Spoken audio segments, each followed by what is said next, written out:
and lighter from the west, windy for coastal regions. Turning drier and clearer for a time early tonight before wet and windy weather arrives in the west later. That's how the weather is shaping up for the rest of the day.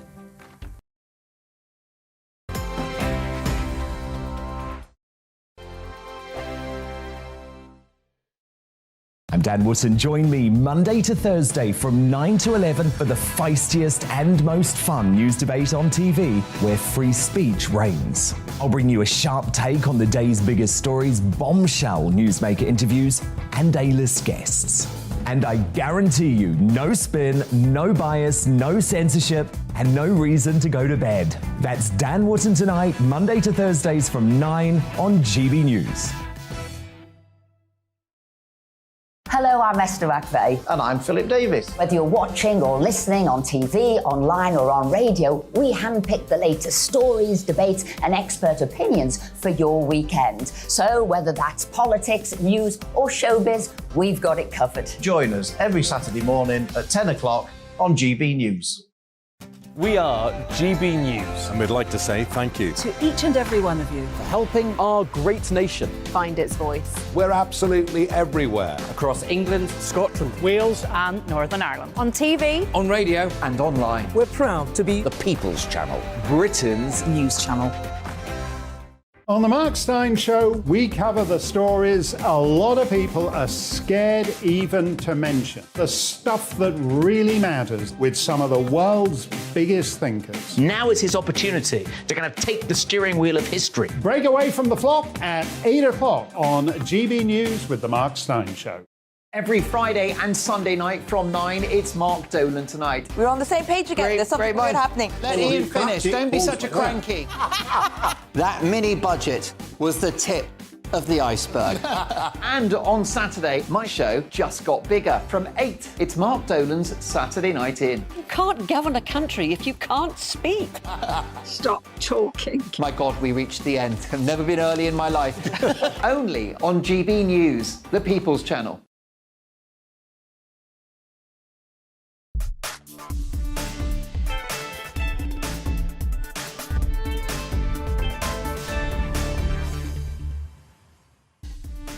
Good afternoon and welcome to GB News. You are watching Common Sense Crusade with me, the Reverend Calvin Robinson, on your TV, radio and online.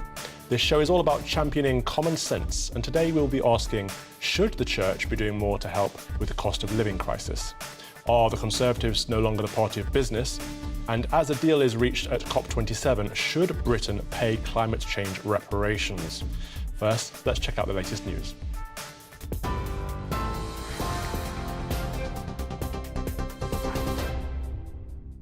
Thanks, Calvin. Good afternoon. It's 1 minute past 2. I'm Ray Addison in the GB Newsroom. In the next couple of hours, the FIFA World Cup kicks off in Qatar. It's the first time the event has been held in the Middle East. The opening match will see the home side take on Ecuador, with FIFA hoping that action on the pitch will turn the spotlight away from complaints over the Arab nation's human rights record. England captain Harry Kane is expected to wear his One Love rainbow armband, which shows support for LGBTQ people during tomorrow's match against Iran. In total, 9 countries are said to be making the same gesture. Amnesty's Nina Navid told us she hopes the Iranian players use this platform to support women's rights. So I very much hope that the players will do something. And if the players are not able to, because it's fair to say that professional athletes are no exception to the regime's brutality against their own people, our hope is that opposition players, so the England players, may do something in solidarity with women and girls in Iran. Well, comedian Joe Lycett has shredded £10,000 of his own cash in protest at David Beckham's role as an ambassador at the Qatar World Cup. Online footage shows the comic throwing 2 bundles of notes into a shredder. Mr. Lycett had issued an ultimatum to the former England footballer after it was reported that he'd signed a deal with the tournament hosts of up to £10 million. The comedian offered to donate the money to LGBTQ plus charities if Mr. Beckham ended that sponsorship. Homosexuality is still illegal in Qatar and can be punishable with up to 7 years in prison. Well, in the US, 5 people have been killed and 18 injured in a shooting at a gay nightclub in Colorado Springs. According to a statement on the club's Facebook page, a number of customers were able to subdue the male shooter. They're describing it as a hate attack. Police officials say a suspect is in custody and receiving treatment for their injuries. Well, back here, the Housing Secretary has written to every English council leader and social housing provider, warning that deaths like that of Awab Ishaq must never happen again. The 2-year-old died as a result of prolonged exposure to mould whilst living in social housing.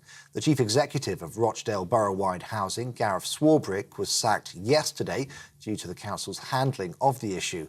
Michael Gove says the country must raise the bar dramatically on the quality of housing and ensure that tenants' voices are heard. Elon Musk has reinstated Donald Trump's Twitter account after putting the decision to a vote on the social media platform. 51.8% of Twitter users voted yes in an online poll, which received more than 15 million votes. The former president was suspended in January 2021 after a pro-Trump group attacked the US Capitol. It comes just days after Mr. Trump announced his plans to run for president in 2024. Well, after negotiations through the night, an agreement has now been reached at COP27 to help poor countries deal with the impact of climate change. This so-called loss and damage fund will help developing nations bear the cost of disasters such as droughts and flooding. However, a decision on exactly which countries should pay into that fund has been left until COP28 next year. United Nations Chief Antonio Guterres says the deal is not good enough. I welcome the decision to establish a loss and damage fund and to operationalise it in the coming period. Clearly, this will not be enough, but it is a much-needed political signal to rebuild broken trust. The voices of those on the front lines of the climate crisis must be heard. New measures introduced today will give longer prison sentences to terrorists if they commit crimes while behind bars. All offences, however minor, will automatically now be referred for a police investigation and potential prosecution. The Ministry of Justice is saying that this will increase the likelihood that convicted terrorists stay in prison for longer and create bigger deterrence against further offending. Justice Secretary Dominic Raab is describing it as a landmark agreement between the Prison and Parole Service, Crown Prosecution Service and counter-terrorism policing.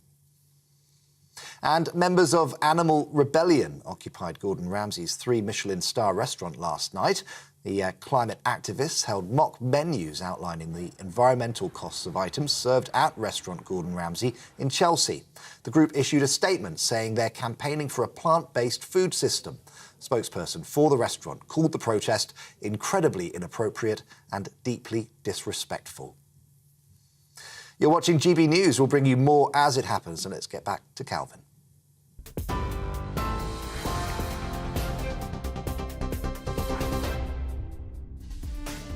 Hello and welcome to the Common Sense Crusade with me, the Reverend Calvin Robinson. Here's what's coming up this afternoon. Should the church be doing more to help with the cost of lockdown crisis? Could churches further demonstrate their love for neighbours and local communities by selling church-owned land and building more affordable housing, or establishing easy accessible food banks? Today marks one of the most important days in the Christian calendar, the Feast of Christ the King, and for the first time in 70 years, the celebration of Christ's kingship is taking place while a king sits on the throne of this united kingdom. And as a deal is struck in the 11th hour in Egypt at COP27, I'll be asking, should Britain pay climate change reparations? And of course, you can join in any of our discussions by emailing gbviews@gbnews.uk or by tweeting us at gbnews. There's fault.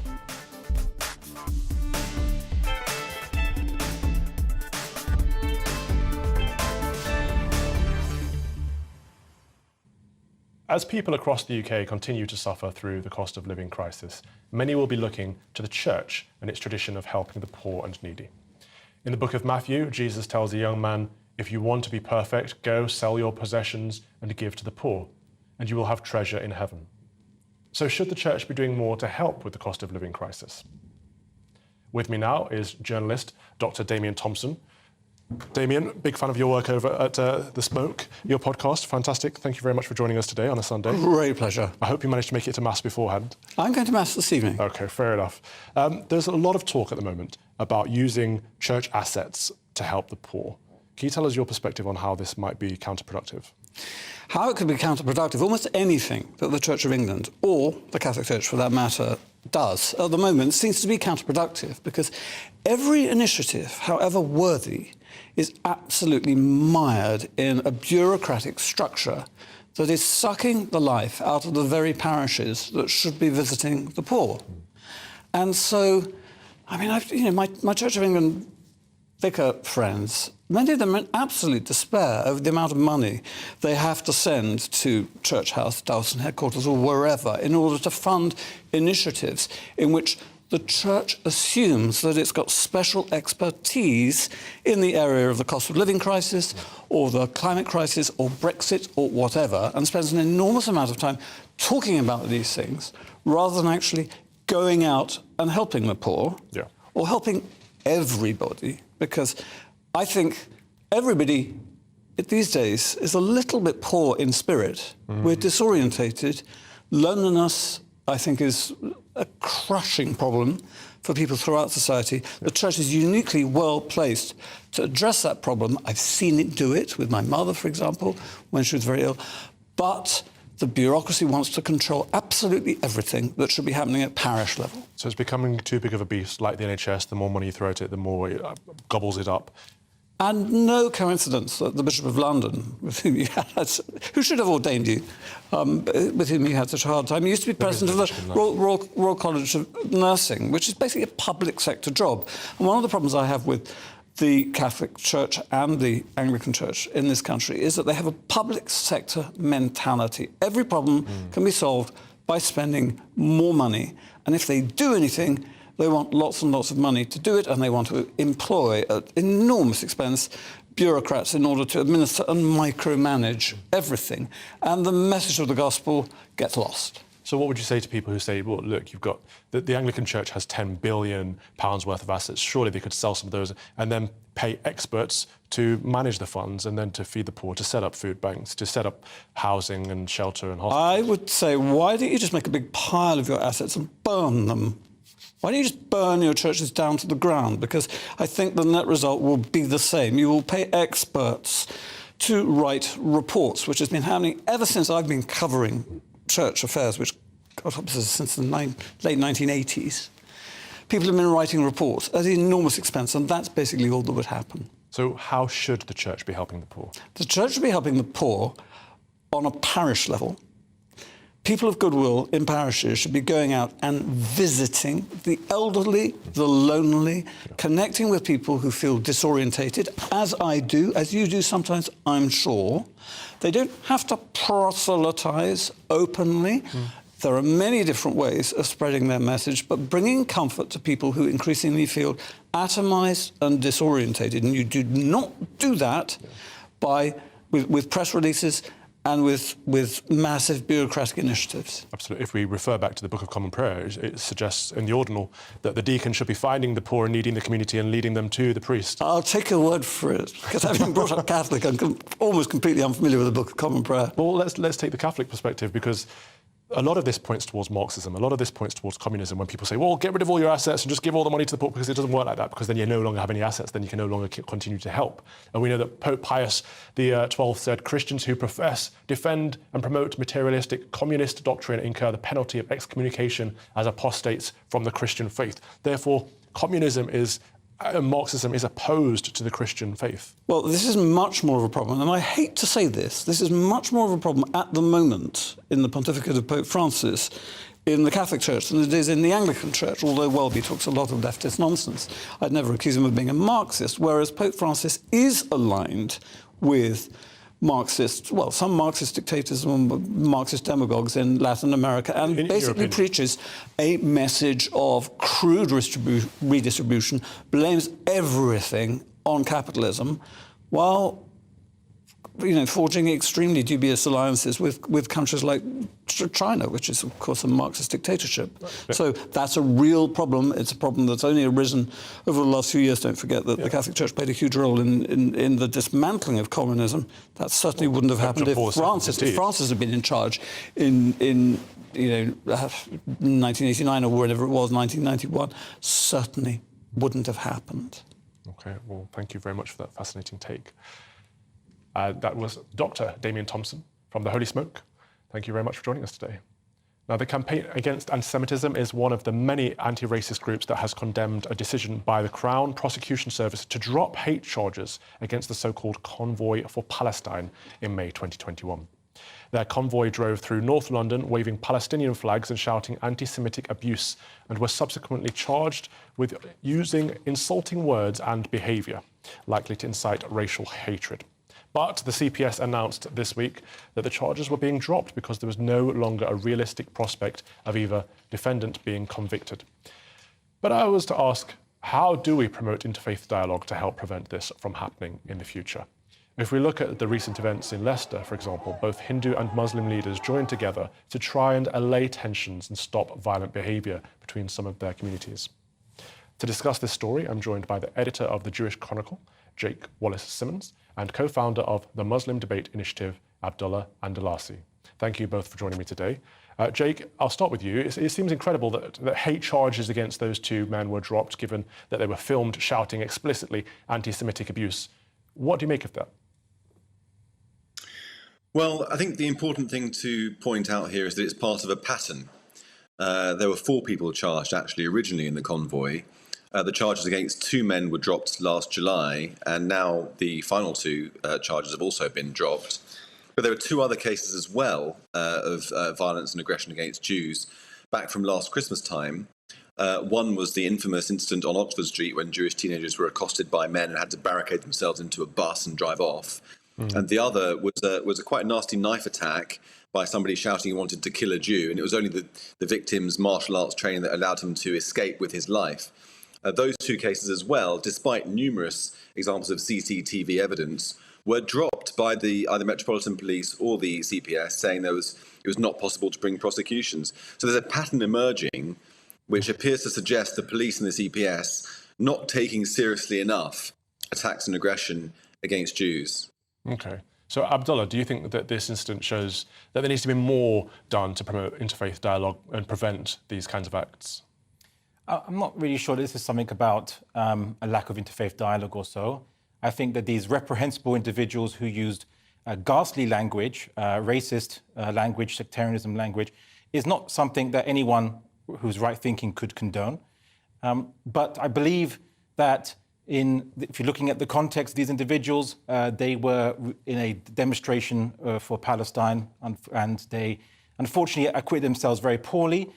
They were demonstrating against racist policies of Israel, and they themselves manifested racism. They fought fire with fire, and that is, unfortunately, and everyone ends up burning, which is the wrong approach to do. I'm happy for you to say they were protesting, but I won't have you sitting here say they were protesting racist values. They were protesting things that they disagree with, fine. But what about you, Jake? Do you think that interfaith could help here in this kind of situation in the future? Well, what they were protesting against was the war in Gaza, which was a very complex affair involving 3,000 rockets shot into Israeli civilian areas, as well as the military response. But let's leave that aside. Interfaith dialogue is always helpful and is always good.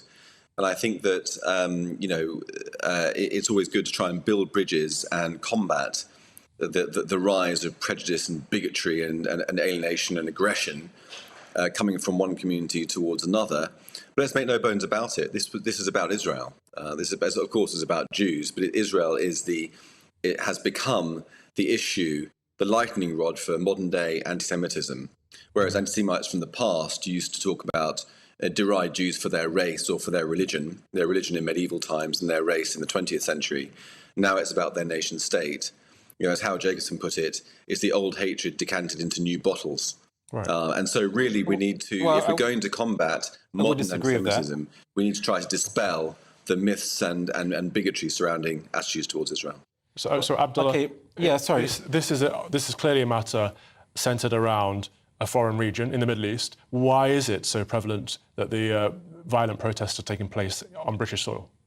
Well, I mean, if you look at, for example, just this year, there was a demonstration by Zionists through Jerusalem shouting death to Arabs. They marched through Christian Arab and Muslim Arab quarters, and they were shouting that quite prominently. Israeli politicians regularly mention very racist statements against Arabs, and of course, there's no prosecutions in Israel for racism. No, that doesn't. That's racist statements.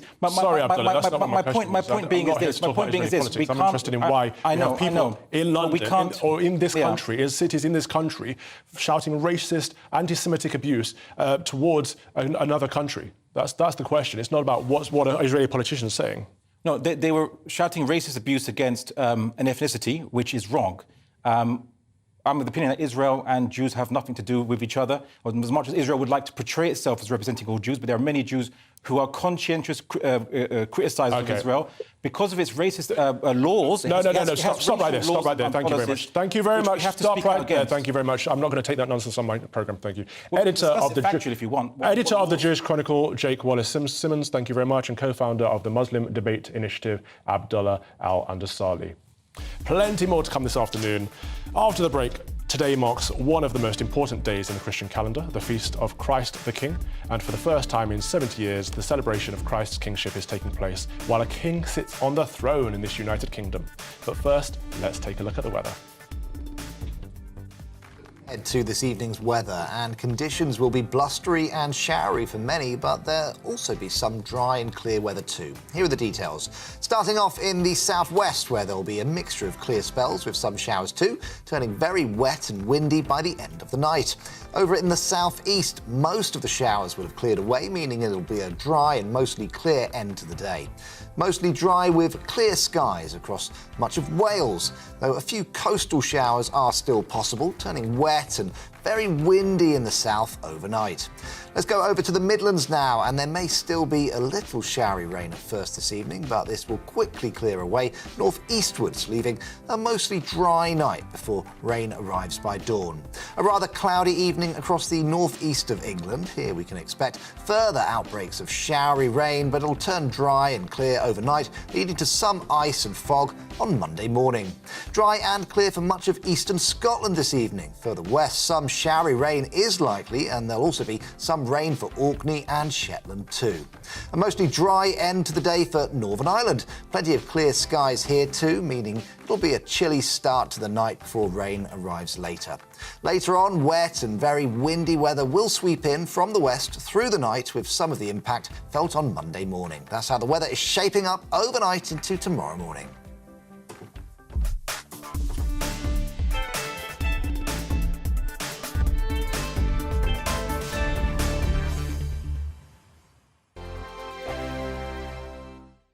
Every morning from 6 o'clock, we'll wake you up with GB News Breakfast with all the stories you didn't know from the night before. So whether it's serious news, entertainment, or your own views from all over our great nation, we're here to kick off your day with a smile. The national media should be reflecting and reporting what's happening here. You will notice the northwestern accents. Whether you're with us on TV, radio, or online, every morning, it's breakfast from 6 a.m. Hope you can join us. I'm Dan Wootton. Join me Monday to Thursday from 9 to 11 for the feistiest and most fun news debate on TV, where free speech reigns. I'll bring you a sharp take on the day's biggest stories, bombshell newsmaker interviews, and A-list guests. And I guarantee you, no spin, no bias, no censorship, and no reason to go to bed. That's Dan Wootton Tonight, Monday to Thursdays from 9 on GB News. Hello, I'm Simon Evans. Join me on GB News for Headliners at 11 p.m, where I'll be joined by two of the country's top comedians as we take a look at tomorrow's newspapers tonight.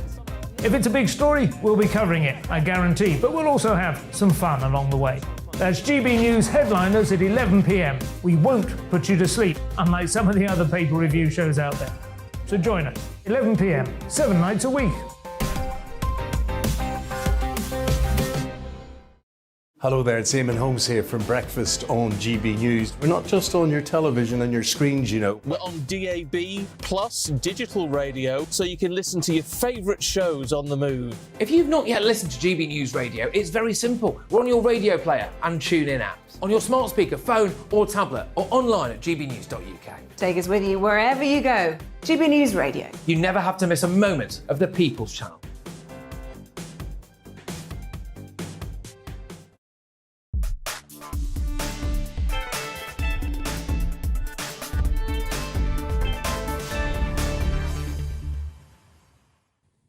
Welcome back to Common Sense Crusade. Apologies for cutting short that last debate. We're all about open debate, but I will not tolerate openly anti-Semitic views dressed up as anti-Israel or anti-Zionist. I will not tolerate it. Now, moving on. Today marks the Feast of Christ the King, a traditional Christian celebration where we mark Christ's lordship over all. The festival, which this year tradition will be held with a king as our head of state for the first time in 70 years, was instituted in 1925 by Pope Pius XI and marks the end of the church year and signals the coming of Advent and Christmas celebrations. Now, with me to celebrate and talk about this is Benjamin Loughnane, writer and political commentator. Benjamin, can you run us through what is Christ the King and why is it so important? Well, Christ the King really is the end of ordinary time. It sort of marks the beginning of Advent. It's the Sunday before Advent begins. So it's really a celebration just before we go into that season before Christmas, where you're in a reflective phase where you're sort of celebrating Christ's kingship. And what's interesting is, of course, because it was instituted in 1925 by the Catholic Church, it has since been adopted by the Anglicans and by various other churches. So it's also got sort of an ecumenical aspect to it as well. So it's not just... Which we love to see. Which we do like to see, that'd be an ecumenical matter. Yes, it would. We celebrated Christ the King in church this morning, and next week will be the start of Advent, as you rightly pointed out. Do you want to say a little bit about that, what that period means? Well, so Advent is really, it's a period of reflection before we celebrate the birth of Christ. Obviously, Christmas is the birth of Christ.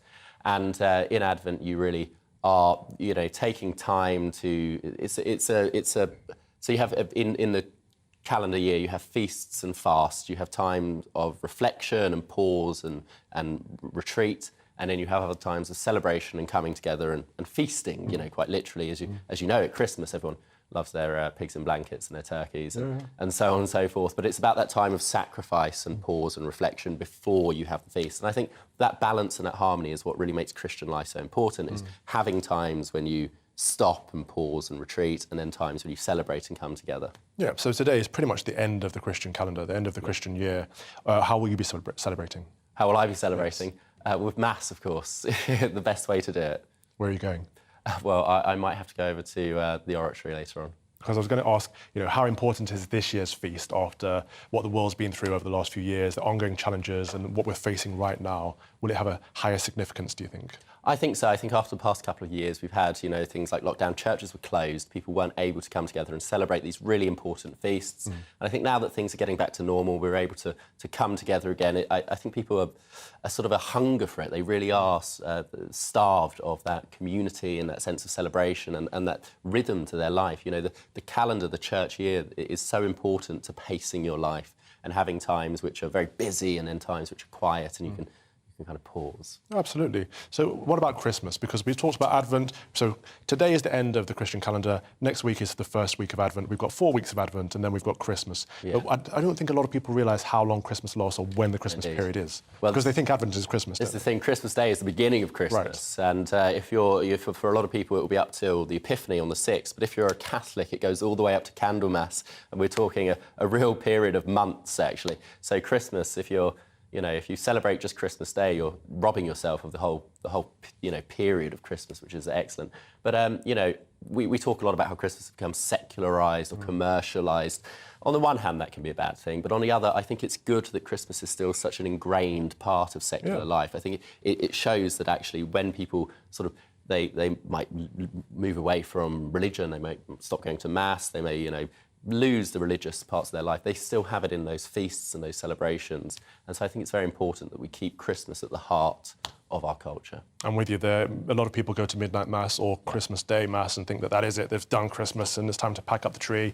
And they think, what can we do in the in-between time between Christmas and New Year? But that is the Christmas period, isn't it? That is the Christmas period. Up until Candlemas. And I think people still celebrate it like that. People take that time off, you know, at least up till New Year. But certainly a lot of people, I think schools don't go back until after the Epiphany, in a lot of places. But you know, that period of time at the end of the year, it makes winter so much less miserable. You know? what would be the point? How would you get through winter if you didn't have Christmas to look forward to? So we've gone from Christ the King through Advent to Christmas, which goes to Epiphany and Candlemas, or Epiphany for Anglicans, or a lot of Anglicans. Some of us do celebrate until Candlemas. But what is Candlemas? Well, Candlemas is really it's the end. It marks the end really of Christmas. Is what it's really about. And then you start to get into the Easter phase. You obviously have Lent and then Easter, not too long afterwards. So this is the great thing about the religious year, the calendar, is that, you know, you have just constantly, you have something happening, and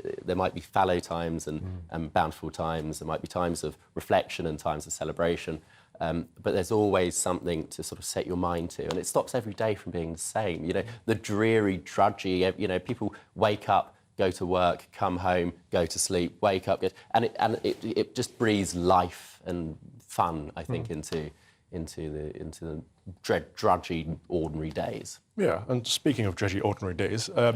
Today is Christ the King, but we also have a king on the throne in this country for the first time in over 70 years. So what significance does that hold? I think it's important because we've had 70 years, people have really related the monarchy to the more feminine traits, the more, you know, having a queen on the throne, which is, of course, important. But I think kingship as a concept is something which people are now adapting to. And it really helps us, I think, relate to Christ's kingship as well. And it's that relationship between the two, of course, you know, the divine right of kings, the idea of a king being ordained to rule and being accountable to Christ. You know, I hope King Charles is aware of the fact that he is accountable to a higher power and doesn't think that the buck stops. Yeah, well, Jesus is the king's king, isn't he? That's what King of Kings means. I'm not sure we still believe in the divine right of kings, though, do we, Ben? Well, I do. I don't know about you, but yeah, I certainly do. OK, I'd like to see you debating that one in Oxford. I will do. I'll see you there. All right, Benjamin, thank you very much for that. That was Benjamin Loughnane, writer and political commentator. Before we move on to our next debate, let's have a look at what you've had to say about today's topics so far. Keith says, what would the world look like today without the radical innovations in science and engineering sparked by the Industrial Revolution? There would be billions fewer people, most of whom would be living harsher, shorter lives. We should be thanked, not begged for reparations. I'm with you, Keith. I think it's ridiculous that we're paying money out to apologise for giving the world better working conditions, longer lives, all of these positives. I don't understand it myself. I'm not sure we should be asking for thanks, but we shouldn't be giving apologies either. You are with GB News on TV, online and radio, and after the break, as a deal is struck at the 11th hour in Egypt at COP27, I'll be asking, should Britain be paying climate change reparations? Now it's time for a check on those news headlines. Here's Ray.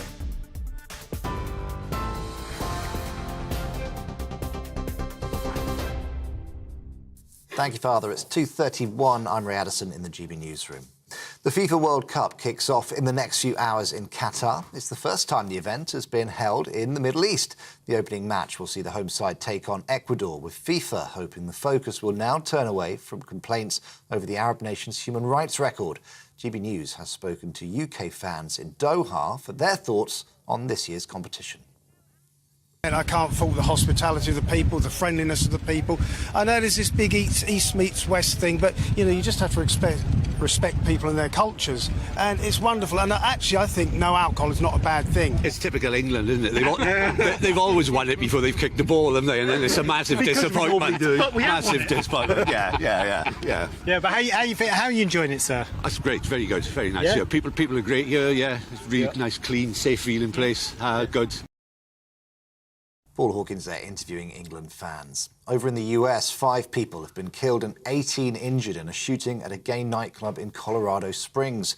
According to a statement on the club's Facebook page, a number of heroic customers were able to subdue the male shooter. They're describing it as a hate attack. Police officials say a suspect is in custody and receiving treatment for their injuries. The Housing Secretary has written to every English council leader and social housing provider, warning that deaths like that of Awab Ishaq must never happen again. The 2-year-old died as a result of prolonged exposure to mould whilst living in social housing. Michael Gove says the country must raise the bar dramatically on the quality of housing available. Rishi Sunak says more must be done to tackle climate change after a funding agreement was reached at COP27 in the early hours of this morning. The so-called Loss and Damage Fund will help developing nations bear the cost of disasters such as drought and flooding. However, a decision on exactly which countries should pay has been left until COP28 next year. Mr. Sunak welcomed the measures but said in a statement that there can be no time for complacency. We're on TV, online and on DAB+ radio. This is GB News, the People's Channel. Don't go anywhere. Calvin will be back in just a moment.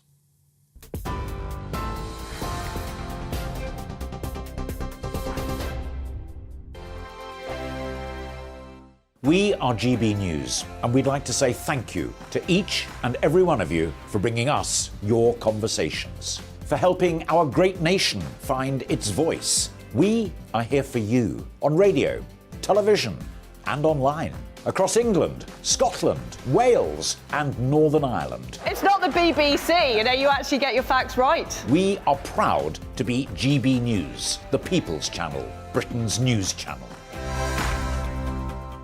Every Friday and Sunday night from 9, it's Mark Dolan Tonight. We're on the same page again. There's something good happening. Let Ian finish. Don't be such a cranky. That mini budget was the tip of the iceberg. And on Saturday, my show just got bigger. From 8, it's Mark Dolan's Saturday Night In. You can't govern a country if you can't speak. Stop talking. My God, we reached the end. I've never been early in my life. Only on GB News, the People's Channel. Monday to Thursday on GB News, it's Bev Turner Today from 10 a.m.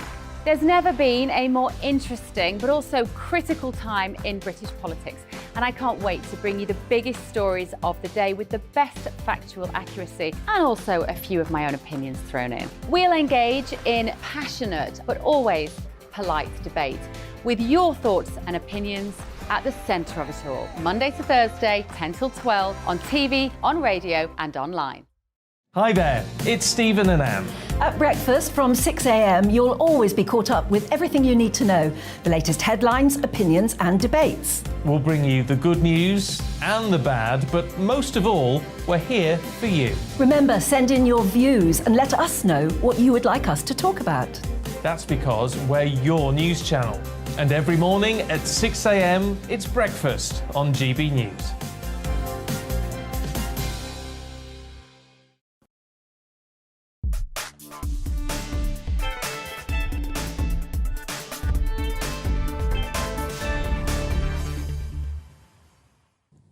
Welcome back to the Common Sense Crusade on GB News on TV, online and on digital radio.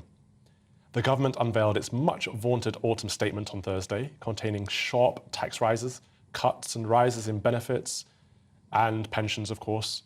The budget has been condemned as austerity 2.0 and offering no forward-looking vision for Britain. Many are now predicting it marks the beginning of the end for the party, as it highlights the party's lack of conservative principles. So was this the beginning of the end of the Conservative Party? With me now to discuss this is Sarah Elliott, political commentator, and Scarlett Maguire, former Labour advisor and writer. Sarah, let's start with you. Is this statement electoral suicide? Well, I mean, you can look at the polls that have just come out. 30% of the country think Labour would be better at managing the economy, not the Tories. Tories at 17%. I mean, that's unheard of. I mean, if there's anything the country has always thought that the Tories could do well is managing the economy. I mean, this is just COVID, furlough pay, lockdown, coming home to roost. And so the Tories have to take care of of what they did over the course of 2 years. But unfortunately, there's no plan for growth in this. This is a technocratic approach. This isn't the approach Margaret Thatcher would have, or many of the backbenchers, I'd imagine. So it's just moving money around, but it's not going to actually widen the pie. And that doesn't help hardworking British people who, are coming on some real constraints this winter. And I'll come to Scarlett in a moment, but I just want to push you on that. You said there's no room for growth in this. What does growth look like? Well, growth means, creating an environment where entrepreneurs and business creators and job creators can actually flourish, and also giving some relief to working households and helping people get their foot on the ladder with housing. And there's nothing that's going to kind of stimulate or get that moving. Yeah. Alistair Stewart had some good SMEs on to talk about this earlier, how they're going to get squashed. Scarlett, is this it? Are the Conservatives kaput? I think they were kaput before the autumn statement. I think you can't blame it all on Jeremy Hunt, actually. I think... No, him and Rishi Sunak. And Rishi Sunak. No, I mean, look, I think that things started going badly at the end of Boris. There was absolutely no question. And people started losing faith, right? And so they got a new Prime Minister, they got Liz Truss, she crashed the economy within weeks, it was amazing, and the polls went berserk, as well as the markets. And actually recovering from that is incredibly difficult because people have lost their faith. And it's not just in the economy, it's actually who do you care about? And the whole problem with the Truss budget is that apart from the fact that it crashed the pound, the market said what is going on, that actually what it said is what we really care about is the rich, right? We don't really care about you. You're just workers, and what we want is the entrepreneurs. And I think even worse than that was that during the summer, when we knew there was going to be an energy crisis, neither Rishi Sunak nor Liz Truss nor Boris Johnson, who was supposed to be the Prime Minister and managed to go on holiday twice, would actually meet to say this is what's going to happen. I mean, they didn't see it as a crisis. And meanwhile, us people at the bottom were sitting there thinking, how are we going to get through the winter? Nobody was saying anything. So I think that Jeremy Hunt would have had to have, frankly, performed a miracle to come out of this okay, and he wasn't going to, right? Whatever he did was going to displease an enormous amount of people. Okay. And the other problem, of course, is the Tories are in internecine warfare. Which is all well and good, but what are Labour doing about this? Well, Labour... What do they have to offer? Well, Labour have got masses to... for a start, a lot of the really good ideas that the Tories have got, like an energy cap, Keir Starmer said in August, right? And it was poo-pooed by Liz Truss, by Rishi, and it's now exactly the same thing. The windfall tax, they've been calling for since January. The windfall tax would raise billions, right? And still it's a windfall tax with loopholes. So actually, while the Conservatives were doing nothing, Labour was actually saying, here, why don't we think about these things? Why don't we do some serious stuff that's going to help everybody and that isn't going to be about either raising taxes or cutting public services. OK, Scarlett, but Sarah, I'm not buying this. I see Labour Party as the party of high taxes and the Conservatives of the party of higher taxes at the moment. Are Labour really offering anything different to what the Conservatives are doing? No, not at all. And that's why they're going to do well with this agenda, because you can't differentiate the Tories from Labour. So why not just go with the political party that's completely shameless about big government and higher taxes and redistribution and socialism? Just go with them rather than, Labour light or socialism light. Quite frankly, the Tories are acting quite much like Lib Dems right now, champagne socialists. They think they can just do this around and look responsible, and then the markets will, applaud them. I think it's... again, just technocratic. I just think it's moving numbers around. It's not actually going to help us in a recessionary period. It's not imaginative. But what would Trussonomics have worked if we'd have given it more time? I do believe in supply-side economics. Supply-side economics has worked throughout history, most recently with the Trump administration in America, where, let's remind everybody, the GDP in December 2019 in the United States was 3%. We had low inflation. We had the biggest wage growth. Anyway, I could go on and on about that, but you look at what happened under Thatcher and Reagan and Trump, and that's what, you know, Liz was doing. But, you know, did she implement it in the right way? No. Was it a little bit too fast, too soon? She admits that. But it would have done something. It would have put fire on under everybody's bum and got them working, got the economy moving and growing. I mean, this is why London is such a center of commerce and attraction, is because it became privatized under Margaret Thatcher, and we had job creators, and it's the market that does this, not government. OK, well, I'll let Scarlett push back on that, because Margaret Thatcher's only priority wasn't the GDP. She also focused on social issues, and I think that's what both parties at the moment are missing out on. Yeah, I mean, I think social issues are really important. I mean, interestingly, it was Boris Johnson's first lie in government was he stood on the steps of Number 10 and said, I have a plan for social care.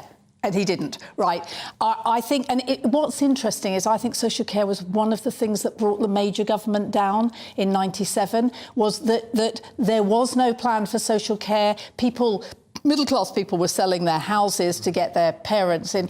And since then, nothing has changed. And we've got, I mean, it's actually worse. In '97, there were places, I mean, there were lots and lots of places where you could have care homes. It's gone. I mean, there are very few. So actually, and what's happened is you have lots and lots of old people who should be sent home or allowed to go home, and they've got nowhere to go to because there's no social care. There's not only no care homes, but there aren't enough people, there aren't enough district nurses, people coming in.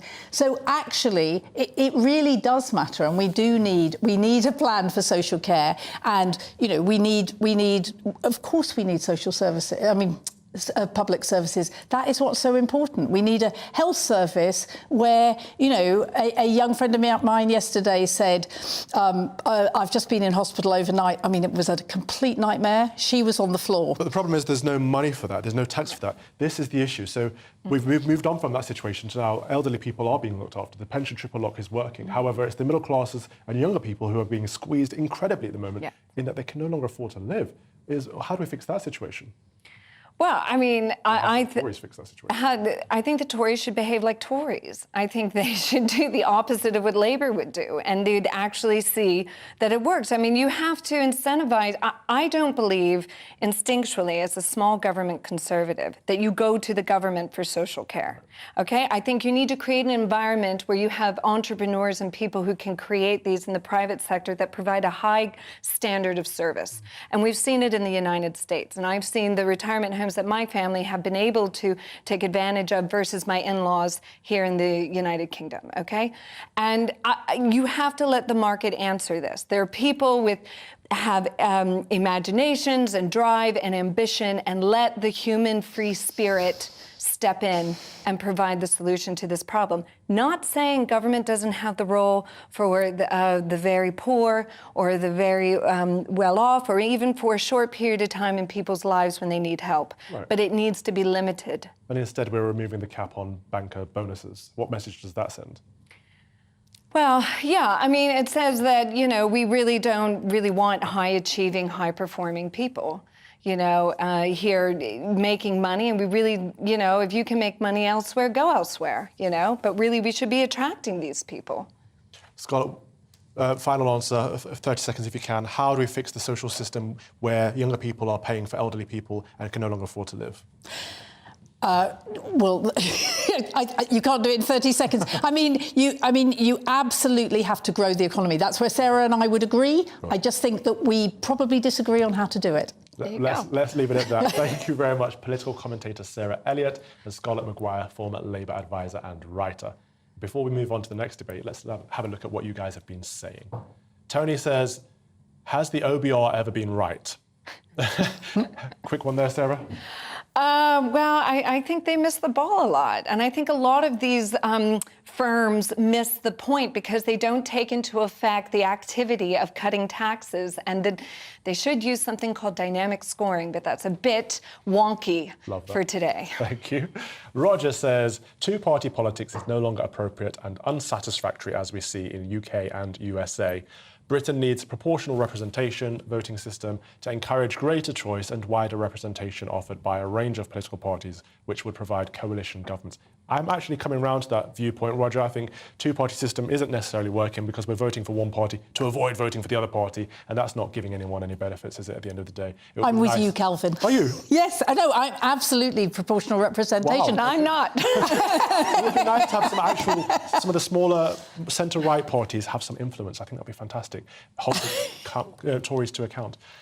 Our next writer, Dennis, says, Jeremy Hunt says the UK economy in the same way that Gordon Brown helped rescue the banks in 2008, saved it.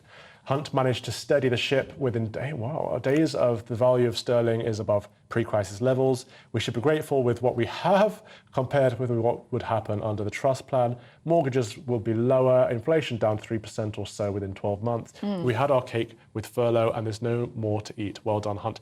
Dennis, are you Jeremy Hunt's son? Come on, come on, admit it. That's the first person I've seen speaking up for Jeremy Hunt and increasing taxes. And the problem there is furlough in the first place. Paying people to stay at home is always a dangerous thing. People should always be better off going to work.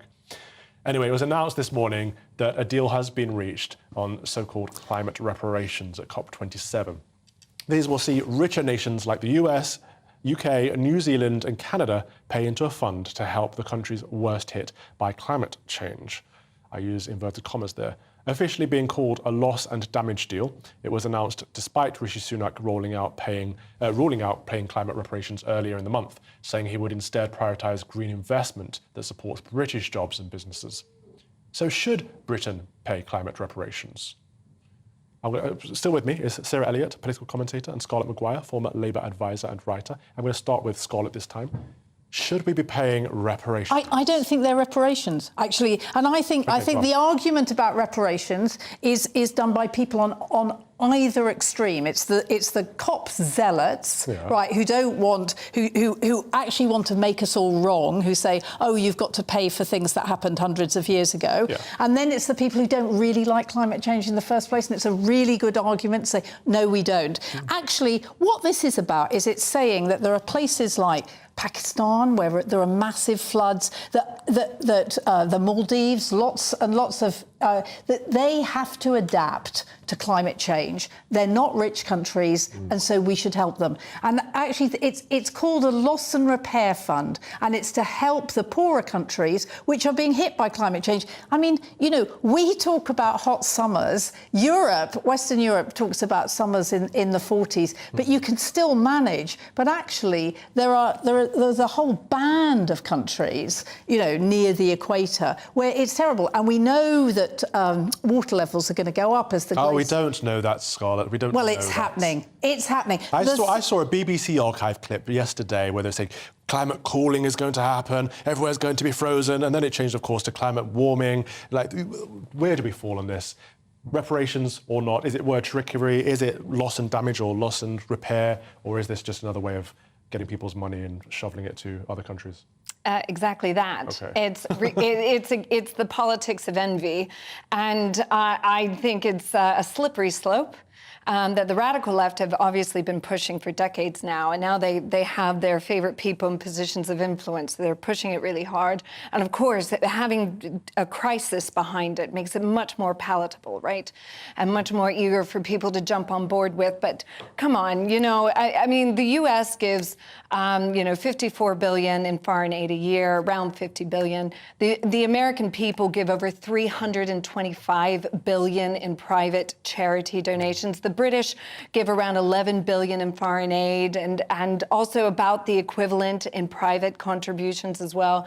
So, you know, I think there's a lot to go around. I mean, 300 million, by the way, of that 50 billion from the UK goes to Pakistan already. And how is that money spent? How will this money be spent? I mean, why isn't there any inward-looking focus in these countries to say, well, maybe it's our corruption. Maybe we're not actually doing well enough with our infrastructure. infrastructure. Maybe we're not being, how can we get more advanced technology to prepare us for natural disasters or to prevent CO2 emissions, et cetera, et cetera. But nobody's having these conversations. It's just like, you owe us, West, you owe us. And it's along that anti-colonialism line, imperialistic left-wing argument. And I just think, I believe charity begins at home. And we have a lot of people in our own countries who are suffering, and that's where our attention should be, And actually, people dying from natural disasters is dropping significantly over time, especially in the past 50 years. Pakistan, for instance, deforestation. They've taken a lot of their forests out of Pakistan, and that has led to flooding. Whereas had they kept their forests, it wouldn't have had the impact it did. So, in my book, we've got to stop the train somewhere, and I think we stop it before it gets out of the station. There's two parts to that then, Scarlett. So there's you made it sound that like this loss and damage was an increase in foreign aid. But then at the same time, if a lot of these climate issues are self-imposed, such as deforestation, is this the right response? Well, I think the problem is what is and isn't self-imposed. I mean, how much is people coming along and saying this is what you should do? I mean, a lot of the deforestation in Pakistan is about that. But actually, what we know about. I mean, I think we all disagree, but anyway, what the scientists tell us... What you believe... What the scientists stick with your opinion, tell us about climate change but there are many is... scientists that say the opposite. The majority of scientists actually do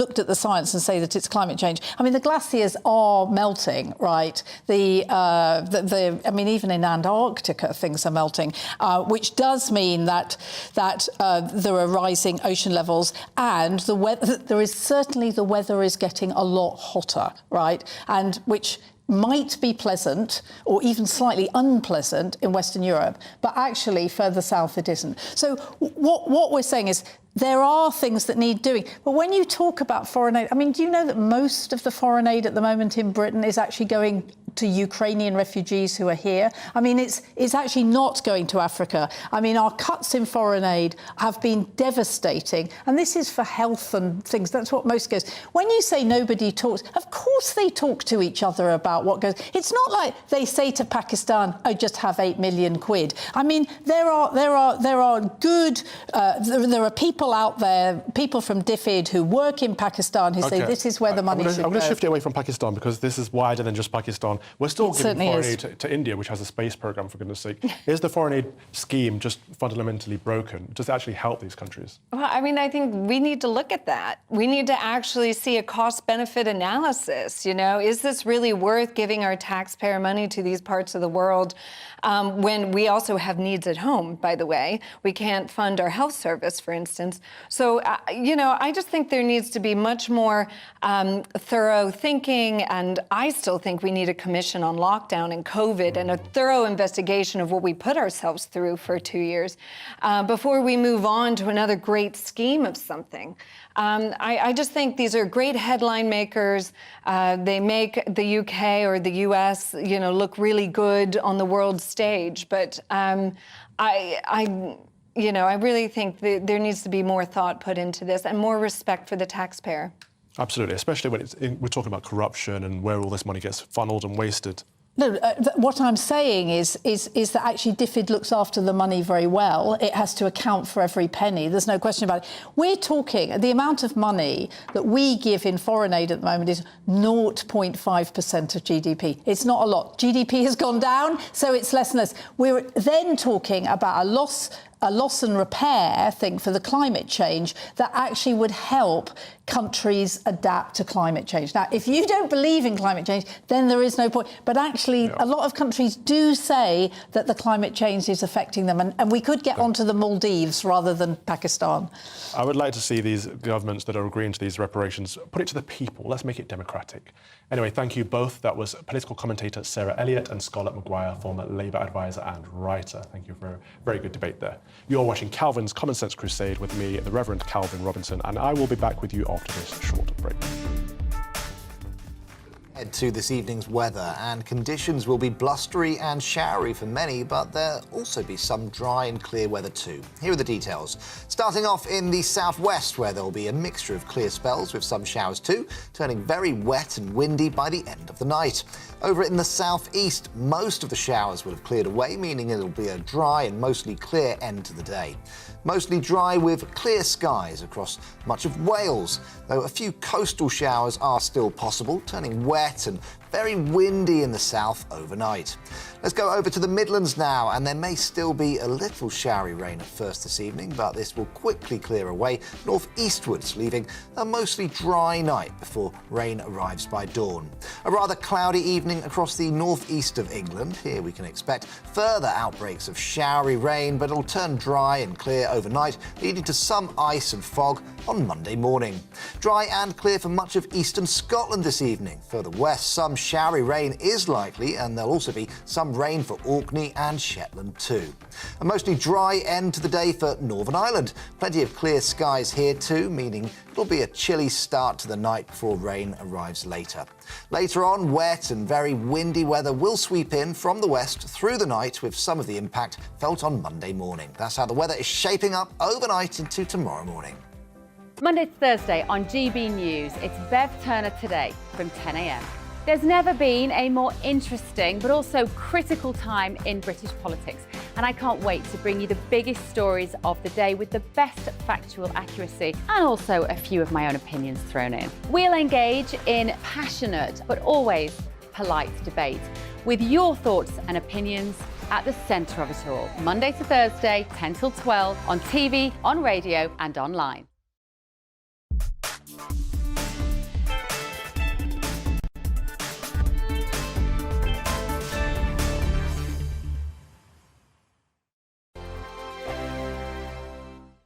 Monday to Thursday nights on GB News. At 6, it's Dubes & Co. 7 o'clock, Farage. At 8, join Mark Stein. And at 9, Dan Wootton Tonight, followed by Headliners. On TV, radio and online. This is GB News. Join my show Farage, 7 p.m. till 8 p.m. Monday through Thursday, and there you will get opinion, analysis, debate, and I'll cover stories that nobody else dares to touch. You've been cancelled. Join the club. Oh my goodness me. And then for the last 15 minutes, talking pints. We're over a drink. We have a civilised conversation with someone. We very often disagree, but we do it in a grown-up way. Come and join me on Farage. We are GB News. And we'd like to say thank you To each and every one of you. for helping our great nation Find its voice. We're absolutely everywhere. across England, Scotland, Wales and Northern Ireland. On TV, On radio, and online. We're proud to be The People's Channel. Britain's news channel. On the Mark Stein Show, we cover the stories a lot of people are scared even to mention. The stuff that really matters with some of the world's biggest thinkers. Now is his opportunity to kind of take the steering wheel of history. Break away from the flop at 8 o'clock on GB News with the Mark Stein Show. Hello, I'm Michelle Dewberry, and you can join me every weekday 6 till 7 on Dubes & Co. Me and my panel will get stuck right into the day's events, and I can tell you, in fact, I can warn you, expect some robust debates, some strong opinions and perspectives from both sides of the fence. It's about you at home as well. I love to read out all of your comments, or at least as many as I can. So join me, Michelle Dewberry, Monday to Friday, 6 till 7 on Dubes & Co.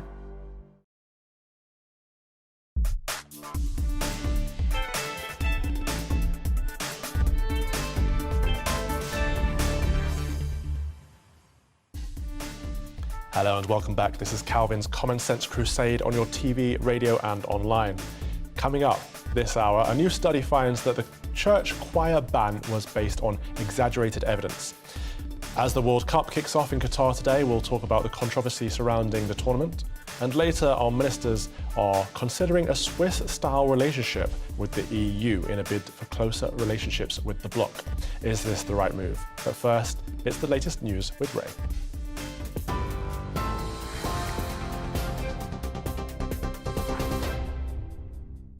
Thanks, Calvin. Good afternoon. It's 1 minute past 3. I'm Ray Addison in the GB newsroom.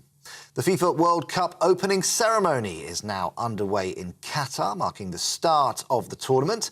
This is the scene outside the Al Bayt Stadium, which hosts the opening match between hosts Qatar and Ecuador. It's the first time the event has ever been held in the Middle East. FIFA, of course, hoping that action on the pitch will turn the spotlight away from complaints over the Arab nation's human rights record.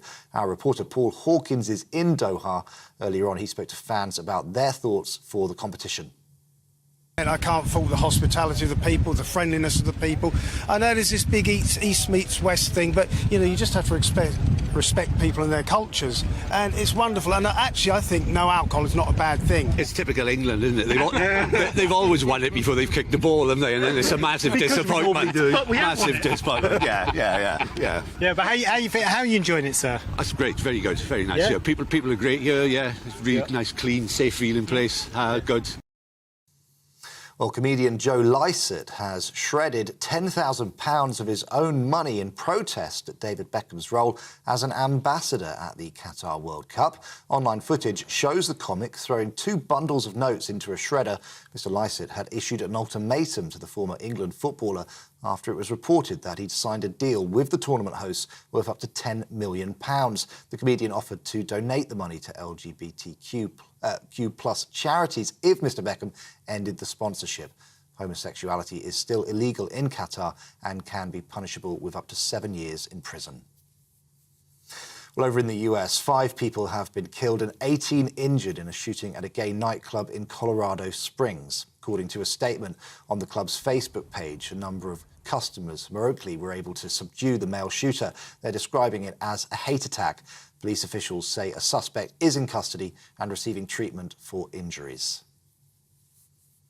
Rishi Sunak says more must be done to tackle climate change after a funding agreement was reached at COP27 in the early hours of this morning. The so-called Loss and Damage Fund will help developing nations bear the cost of disasters such as droughts and flooding.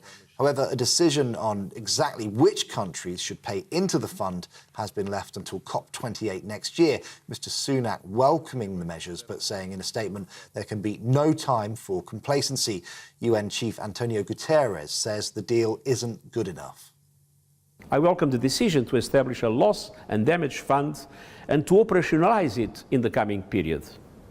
Clearly, this will not be enough. But it is a much-needed political signal to rebuild broken trust. The voices of those on the front lines of the climate crisis must be heard.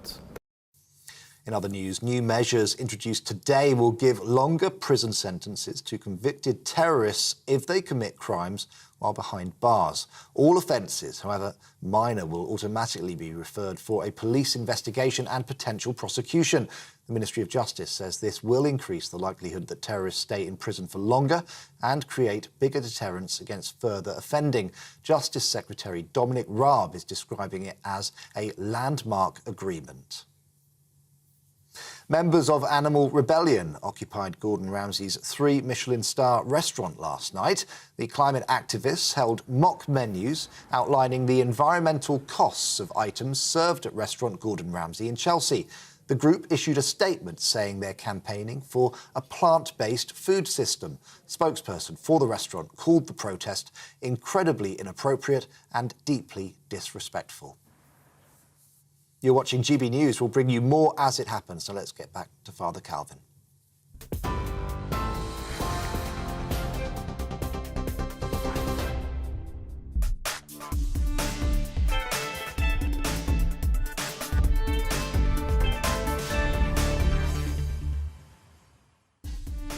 Hello and welcome. You're watching the Common Sense Crusade with me, Calvin Robinson. Here's what's coming up this afternoon. A new report has concluded that the COVID choir ban was based on flawed evidence after showing that a church outbreak early in the pandemic was not caused by a singing super spreader. And the big kickoff approaches as hosts Qatar prepare for the grand opening match against Ecuador, but we will focus on the ever-growing list of controversies surrounding the tournament. And Eaton College has apologised and sanctioned a number of pupils after allegations that a group of girls visiting from a nearby state school were subjected to misogynistic language, racial slurs and jeering during a speech by Nigel Farage last week. And of course, you can join in any of our discussions by emailing gbviews@gbnews.uk or by tweeting @gbnews. Deres fault.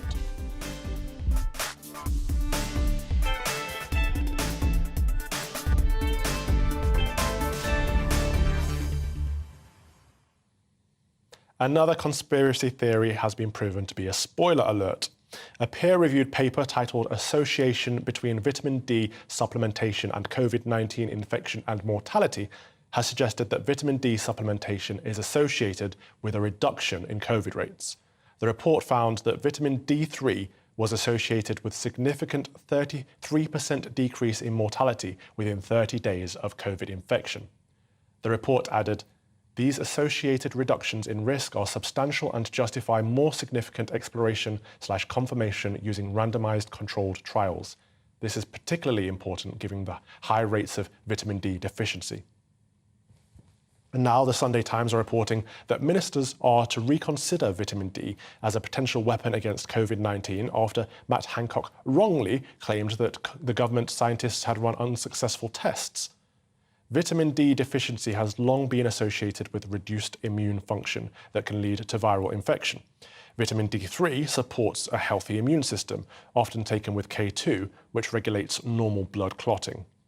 When I asked a doctor about the possible use of therapeutics and vitamin D in combating COVID, he laughed at me and called me a jumped-up wannabe and some other expletives that I cannot mention on air. Now, I'm not a scientist or any kind of doctor, and I would never dream of promoting any medications or therapeutics, but I was simply asking a question to someone more knowledgeable than me. Apparently, that wasn't expected or allowed. So this has got me thinking, regardless of whether we did or didn't know its effects on COVID or coronavirus, if vitamin D3 is known to improve the human immune system, and it is also extremely cheap, and has little to no known side effects, why wasn't the government recommending it for our uptake in vitamin D from day one of COVID?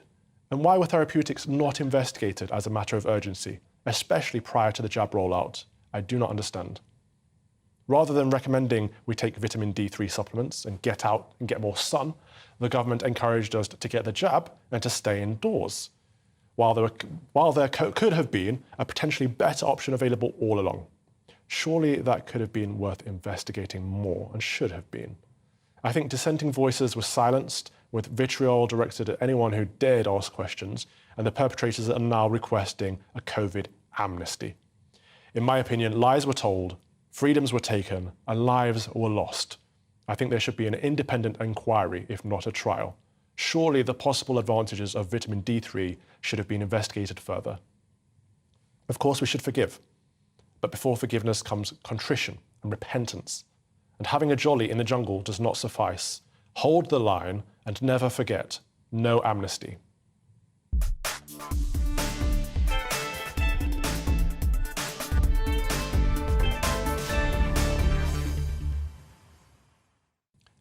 From one story taking a retrospective look at COVID to another, a new study has found that the outbreak of COVID in a choral society that led to a ban on choir singing in the church was based on flawed and exaggerated evidence. Findings revealed that most choristers were infected outside of singing rehearsals or services. Infection was found up to 2 days before practices, and the authors concluded choir singing was unfairly blamed for infection, and the subsequent 18-month ban was therefore unjustified. Joining me now is the Reverend Dr. Jamie Franklin, curator of St. George in the Meadow, and the Reverend Canon Tim Alban-Jones, Canon Pastor and Vice Dean of Peterborough. Thank you both very much for joining me on one of your busiest days of the week, I'm sure. Father Jamie, I'll start with you if you don't mind. Following this report, do you think it was wrong to stop the church choirs from singing during the pandemic?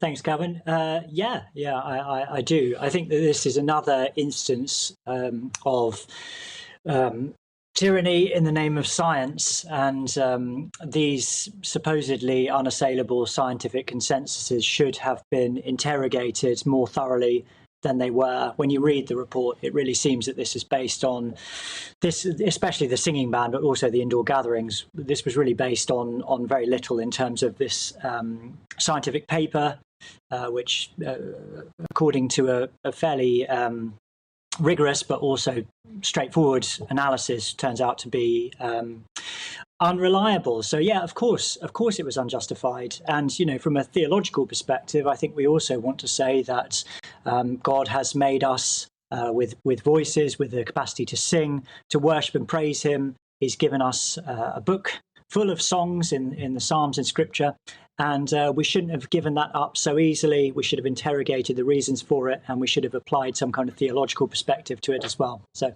there's a debate to be had about whether it's unreliable or if it's just been questioned. But did the ban lead to modern day witch hunts for choir singers? And I'll come to you in a minute, Canon Tim, but Father Jamie, if you could answer that one.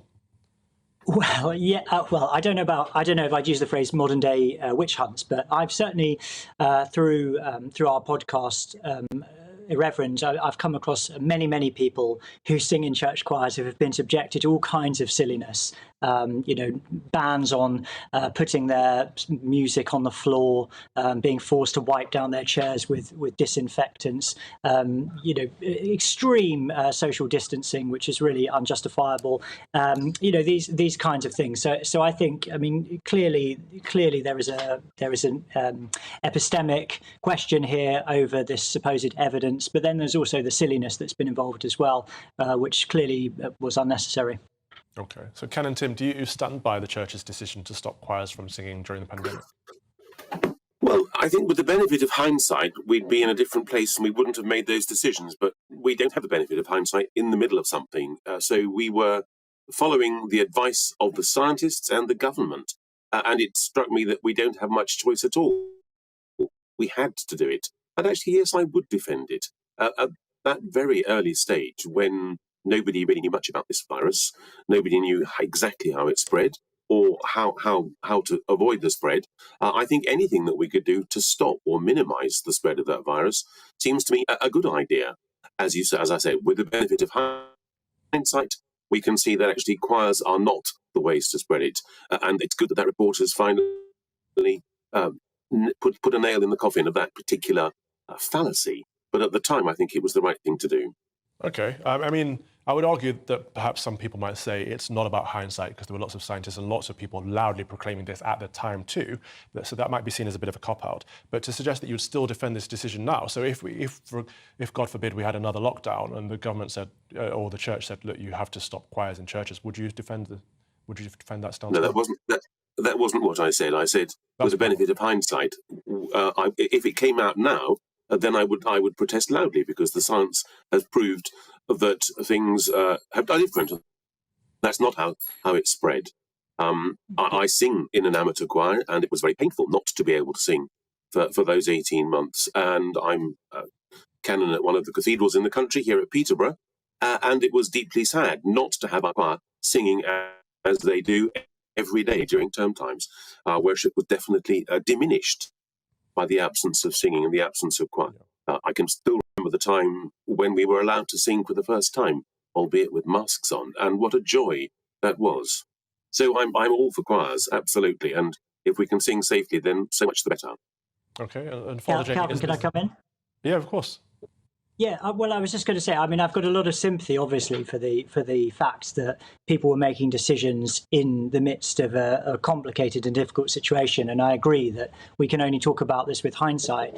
But I think what I'd like to do now at this point is to challenge this notion that science operates by consensus in the way that we were told it does at the time, when people were saying, this is what the science says, and this is the inevitable political pronouncement that has to follow on the back of that. I think that whole notion needs to be questioned, and in the future we need far more of a dialogue between different scientific viewpoints and a political dialogue as well about what the implications of the scientific viewpoints actually are. And we need to get away from this idea that there's a sort of the scientific establishment that just establishes this monolithic consensus, because that's not the way science operates. And politics is about taking science into account as well as various other things as well, and making difficult decisions. So I think that's an important thing to factor in.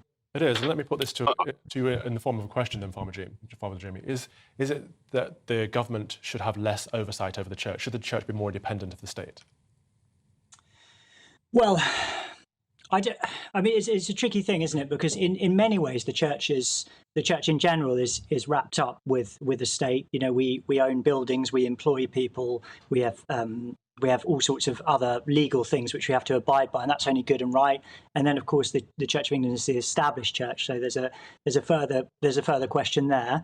I think where I'm uncomfortable is where the state starts telling the church how and when to worship, banning gatherings, banning singing. These kind of things make me feel far less comfortable, because ultimately we're talking about what we as human beings owe to God, and the state shouldn't really be interfering in such a heavy-handed way in those things. I would like in the future, again, to see much more of a dialogue between the church and the state, if God forbid anything like this happens in the future, rather than what felt very much at the time like the state laying down these pronouncements. You know, you must shut your churches, you must not sing, you must do X, Y, and Z, you must have only a certain amount of people at funerals and weddings and all this kind of stuff. I would like to see much more of a robust dialogue if, as I say, something like this happens again. And Canon Tim, some would say that the government has a responsibility to look after the public's health, and this is why they made these decisions. But the church has a responsibility to look after people's spiritual well-being as well. Do you think there was a lack of faith in this process?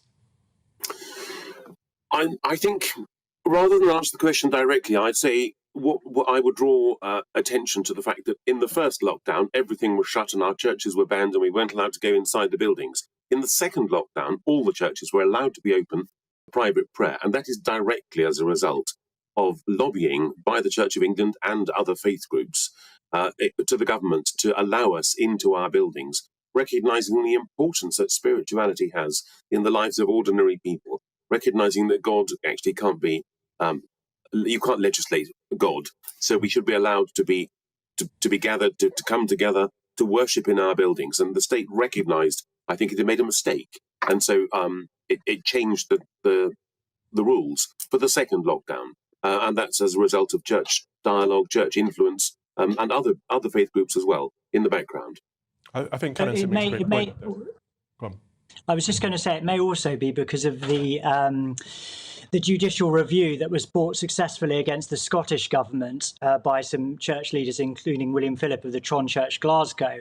The constitutional implications of that probably meant that the same kind of judicial review could have been brought in this country, and it would have been successful as well. So I wouldn't want to be too quick to congratulate the government on coming to their senses. I think they were probably in a bit of a bind and didn't have much of a choice. Again, I don't think it's necessarily that helpful to talk about, well, in retrospect, we should have done this or that. But I think it is important to say that during that first lockdown, supermarkets and liquor stores were open and the churches were shut. And I wanted, and I think many Christians wanted to hear much more of a robust voice at the time saying, come on, we need to get our priorities straight here as Christians and as a nation. I think I agree with you both on that. I think where Canon Tim makes a good point is that the government cannot legislate for God. So, Father Jamie, to put the final question to yourself, should the individual priests and congregations have stood up and said, no, this is unacceptable, you cannot legislate against our God, against our faith in a time of spiritual need? And should they have, in the past centuries, they would have died a martyr's death rather than closing the doors of the church. Should they have fought harder? Calvin, it's a very, very difficult question to answer, and I think ultimately that's about the conscience of individual priests and pastors. So I wouldn't want to say too much about that. I know lots of people who did what they could to stay open as much as they possibly could and to continue offering ministry as much as possible. I think, I don't want to pass the buck, but I'm somebody who believes in the episcopate, in the authority of bishops. And ultimately, I think lots and lots of ordinary priests were in a position where really they just had to do more or less what their bishop told them because they were in impossible bind. So I think it was really difficult for lots of people. And I've got a lot of sympathy for those ordinary priests and pastors. Okay, well, thank you both very much for your time this Sunday afternoon. That was the Reverend Dr. Jamie Franklin, curator of St. George in the Meadow, and also his podcast, Irreverent, look that up, and the Reverend Canon Tim Alban Jones, Canon Pastor and Vice Dean of Peterborough. Thank you again. Plenty more to come this afternoon on my Common Sense Crusade. After the break, the big kick-off approaches as the World Cup hosts Qatar prepare for the grand opening match against Ecuador. But we will focus on the ever-growing list of controversies surrounding the tournament instead. But first, let's have a look at the weather. Head to this evening's weather, and conditions will be blustery and showery for many, but there'll also be some dry and clear weather too. Here are the details. Starting off in the southwest, where there'll be a mixture of clear spells with some showers too, turning very wet and windy by the end of the night. Over in the southeast, most of the showers will have cleared away, meaning it'll be a dry and mostly clear end to the day. Mostly dry with clear skies across much of Wales, though a few coastal showers are still possible, turning wet and very windy in the south overnight. Let's go over to the Midlands now, and there may still be a little showery rain at first this evening, but this will quickly clear away northeastwards, leaving a mostly dry night before rain arrives by dawn. A rather cloudy evening across the northeast of England. Here we can expect further outbreaks of showery rain, but it'll turn dry and clear overnight, leading to some ice and fog on Monday morning. Dry and clear for much of eastern Scotland this evening. Further west, some showery rain is likely, and there'll also be some rain for Orkney and Shetland too. A mostly dry end to the day for Northern Ireland. Plenty of clear skies here too, meaning it'll be a chilly start to the night before rain arrives later. Later on, wet and very windy weather will sweep in from the west through the night, with some of the impact felt on Monday morning. That's how the weather is shaping up overnight into tomorrow morning. We are GB News, right across the nation. You can get us on television, on radio, on digital. We're absolutely everywhere. Amazing! You see, amazing! You remind me of me in the European Parliament. But here's the most important bit. We are not part of the mainstream establishment. We think and speak just like you do. We are the People's Channel. Magnificent. That's really, really thoughtful. Come and join us on GB News, the People's News Channel.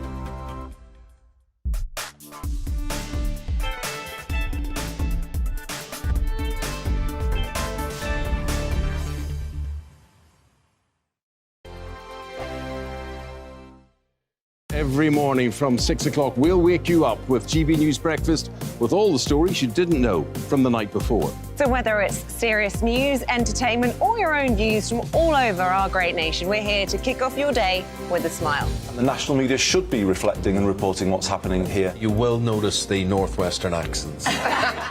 Whether you're with us on TV, radio, or online, every morning, it's breakfast from 6 a.m. Hope you can join us.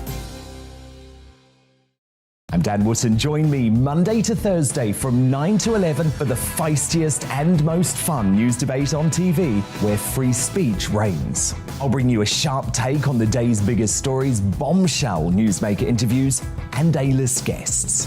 And I guarantee you, no spin, no bias, no censorship, and no reason to go to bed. That's Dan Wootton tonight, Monday to Thursdays from 9 on GB News. Hello, I'm Simon Evans. Join me on GB News for Headliners at 11 p.m, where I'll be joined by two of the country's top comedians as we take a look at tomorrow's newspapers tonight. If it's a big story, we'll be covering it, I guarantee, but we'll also have some fun along the way. That's GB News Headliners at 11 p.m. We won't put you to sleep, unlike some of the other paper review shows out there. So join us, 11 p.m, 7 nights a week. Hello there, it's Eamon Holmes here from Breakfast on GB News. We're not just on your television and your screens, you know. We're on DAB plus digital radio, so you can listen to your favourite shows on the move. If you've not yet listened to GB News Radio, it's very simple. We're on your radio player and TuneIn apps, on your smart speaker, phone or tablet, or online at gbnews.uk. Take us with you wherever you go. GB News Radio. You never have to miss a moment of the People's Channel. Join me, Arlene Foster, for the briefing on GB News. Every Friday at 3 p.m, I'll give you all the latest political news and analysis, and we'll have robust live debate. To make sure that you're caught up on all of the biggest issues of the day, we'll bring on experts in their field. I'll ask the questions that you'd like to ask. We're not afraid to tackle discussions from all perspectives, including yours. Don't forget, the briefing with me, Arlene Foster, every Friday at 3 p.m on GB News. Hello, I'm Alastair Stewart, and I'd invite you to join me at noon on Saturdays and Sundays for Alastair Stewart and Friends. I've been in this business for over 40 years. Now, here at GB News, I've never been happier. I get to choose the big stories that really interest me. We hear what you have to say, and you hear what I have to say. I really hope you can join me, noon on Saturdays and Sundays.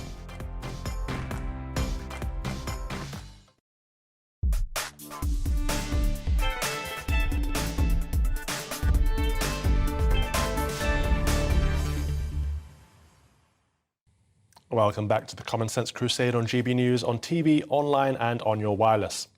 The Qatar World Cup kicks off very shortly with the host nation facing Ecuador in the first match of the tournament. This year's games have not been without controversy, however, with the decision to ban alcohol made only 48 hours prior to kickoff, despite a multi-million-pound Budweiser deal. Recent uncovering of FIFA's corruption has also led to criticism of allowing the Gulf nation to host the tournament in the first place. With me now is Aidan McGee, sports journalist and broadcaster. Aidan, where should we start on this? The corruption, the alcohol deal. There's a lot going off right now. It's about to kick off, isn't it? Yeah, I mean, listen, this is a labyrinth in terms of a story. It's a tapestry. It's like wherever you want to go with it. For a journalist, it's absolutely ideal. There's plenty to talk about. It's something the chattering classes can really get their head around. But yeah, let's take it back to the original issue, which was the awarding of the competition in the first place. Now, I was in Qatar in 2010. Yeah. I mentioned it just off screen there. I went to see the local organising committee to find out what a World Cup would look like in Qatar. I just wanted some artwork to display in the newspaper. I was working for the News of the World at the time, and they told me it would be very futuristic. It would be temper at the stadiums. It would be state-of-the-art technology. But they weren't expecting to get the tournament imminently. They said, we're familiarising ourselves with the process. This is a long-term thing, 10, 15 years. And so that was the main thing, but we'll come back to other things later on. Yeah, they did get it, though. They did. That's the point. And our reporter, Paul Hawkins, is out there right now at the Doha Corniche. Is it Corniche in Qatar? Corniche, thank you. We'll come back to you in a minute, but here he is. Paul, how is it? How are you finding it? Yeah, hiya.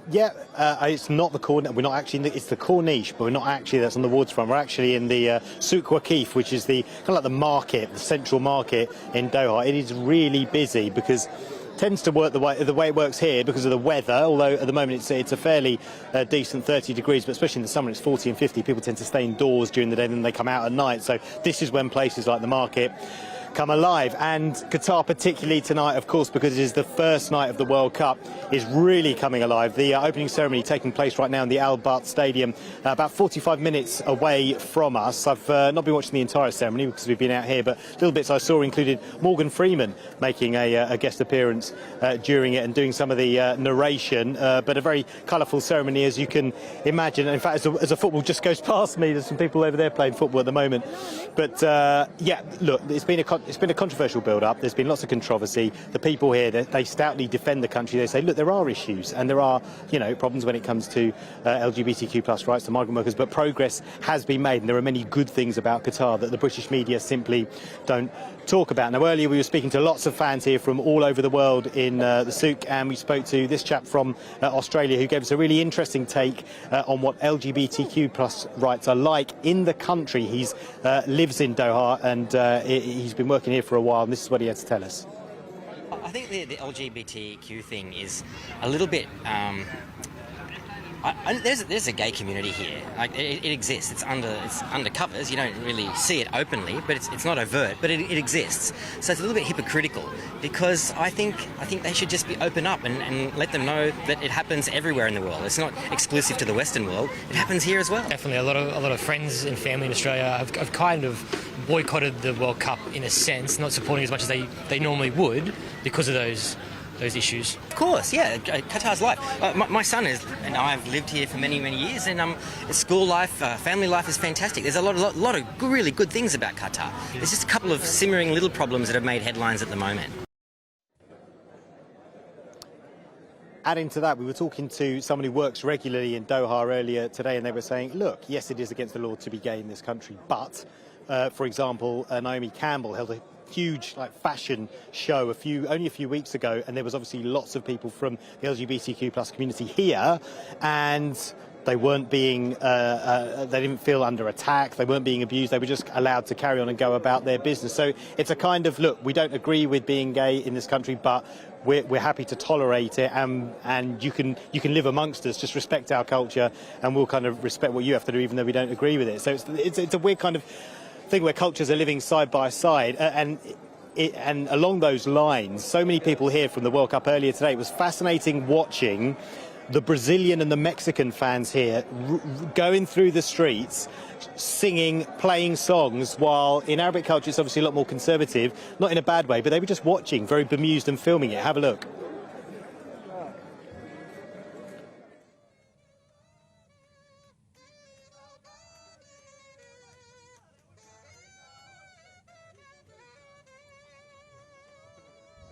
So, yeah, we seem to have a problem with that clip, but earlier we were talking to Brazil fans, and they were basically blowing saxophones and kind of trumpeting, etc. So, yeah, making their way through the streets, they were being filmed. So it's really interesting watching all these different cultures in an Islamic country, in an Arab country, in the Middle East for the first time. That kind of culture clash that we're seeing, it's fascinating to watch, and it'll be interesting to see how it plays out for what is the shortest World Cup since 1978. So we're, just 25 minutes away from Qatar taking on Ecuador. Honestly, it's not one of the biggest matches of the tournament in terms of footballing heavyweights, but it certainly will prove to be a historic match, and the Qatar are making their debut in the World Cup and their hosts. Thank you very much. That's our reporter Paul Hawkins out there in Qatar, already looking very tanned. Aidan, what are the home counties or the home countries' chances? Don't know about the home counties, Calvin, but yeah, look, I mean, it's a very difficult group actually that England find themselves in. When the draw was made, you think Wales, Iran, USA, you take that all day long, but you think of the historical context of it as well. USA have caused huge problems for England at World Cups in the past, particularly in 1950 and more recently in 2010. Wales are going to be tough opponents. They're stubborn. They want to beat England. One of their players, Kiefer Moore, has said today, I can't wait to put England out. And then, of course, you've got Iran. Iran are actually, for all the problems they have domestically with their politics, they're actually a top 20 team. They sailed through their qualifying. They've had players who play in the Premier League. They've got a player who plays in several players who play in Europe. So they're not going to be mugs either. This is a third World Cup in a row. So these nations are slowly getting stronger in terms of the competition. But in terms of the controversy that we mentioned earlier on, yes, they got it. Qatar got the World Cup when they probably shouldn't have got it. But there are myriad other things that we'll discuss as the tournament goes on. Aidan McGee, thank you very much, sports journalist. You are with GB News on TV, radio and online, and after the break, Eaton College has apologised and sanctioned a number of pupils after allegations that a group of girls visiting from a nearby state school were subjected to misogynistic language, racial slurs and jeering during a speech by Nigel Farage last week. Now it's time for a check on those news headlines. Here's Ray.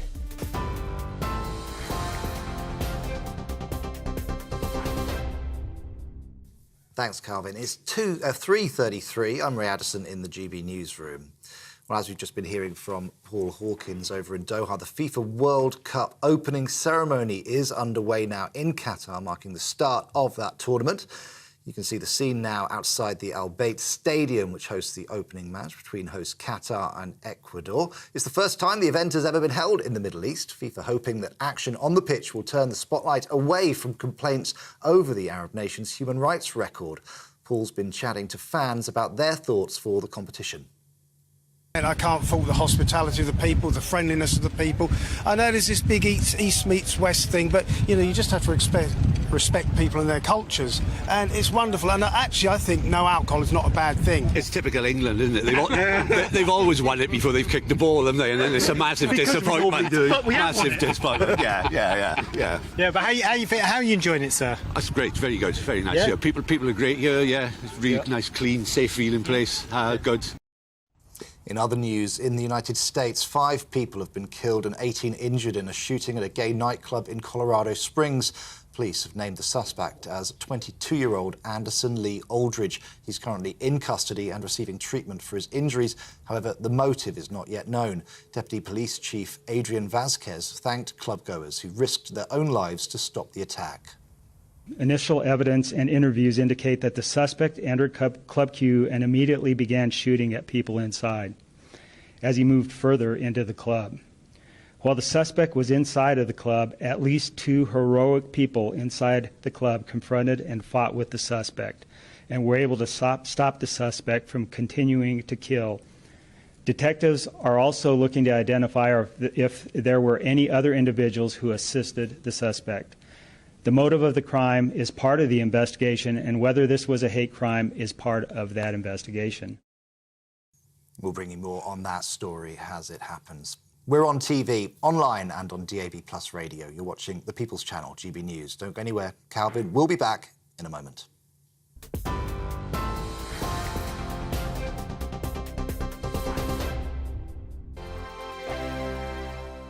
We are GB News, and we'd like to say thank you to each and every one of you for bringing us your conversations, for helping our great nation find its voice. We are here for you on radio, television, and online, across England, Scotland, Wales, and Northern Ireland. It's not the BBC, you actually get your facts right. We are proud to be GB News, the People's Channel, Britain's news channel. Every Friday and Sunday night from 9, it's Mark Dolan Tonight. We're on the same page again. There's something good happening. Let Ian finish. Don't be such a cranky. That mini budget was the tip of the iceberg. And on Saturday, my show just got bigger. From 8, it's Mark Dolan's Saturday Night In. You can't govern a country if you can't speak. Stop talking. My God, we reached the end. I've never been early in my life. Only on GB News, the People's Channel. Monday to Thursday on GB News, it's Bev Turner Today from 10 a.m. There's never been a more interesting but also critical time in British politics, and I can't wait to bring you the biggest stories of the day with the best factual accuracy and also a few of my own opinions thrown in. We'll engage in passionate but always polite debate with your thoughts and opinions at the centre of it all. Monday to Thursday, 10 till 12 on TV, on radio and online. Hi there, it's Stephen and Anne. At breakfast from 6 a.m, you'll always be caught up with everything you need to know, the latest headlines, opinions and debates. We'll bring you the good news and the bad, but most of all, we're here for you. Remember, send in your views and let us know what you would like us to talk about. That's because we're your news channel. And every morning at 6 a.m, it's breakfast on GB News.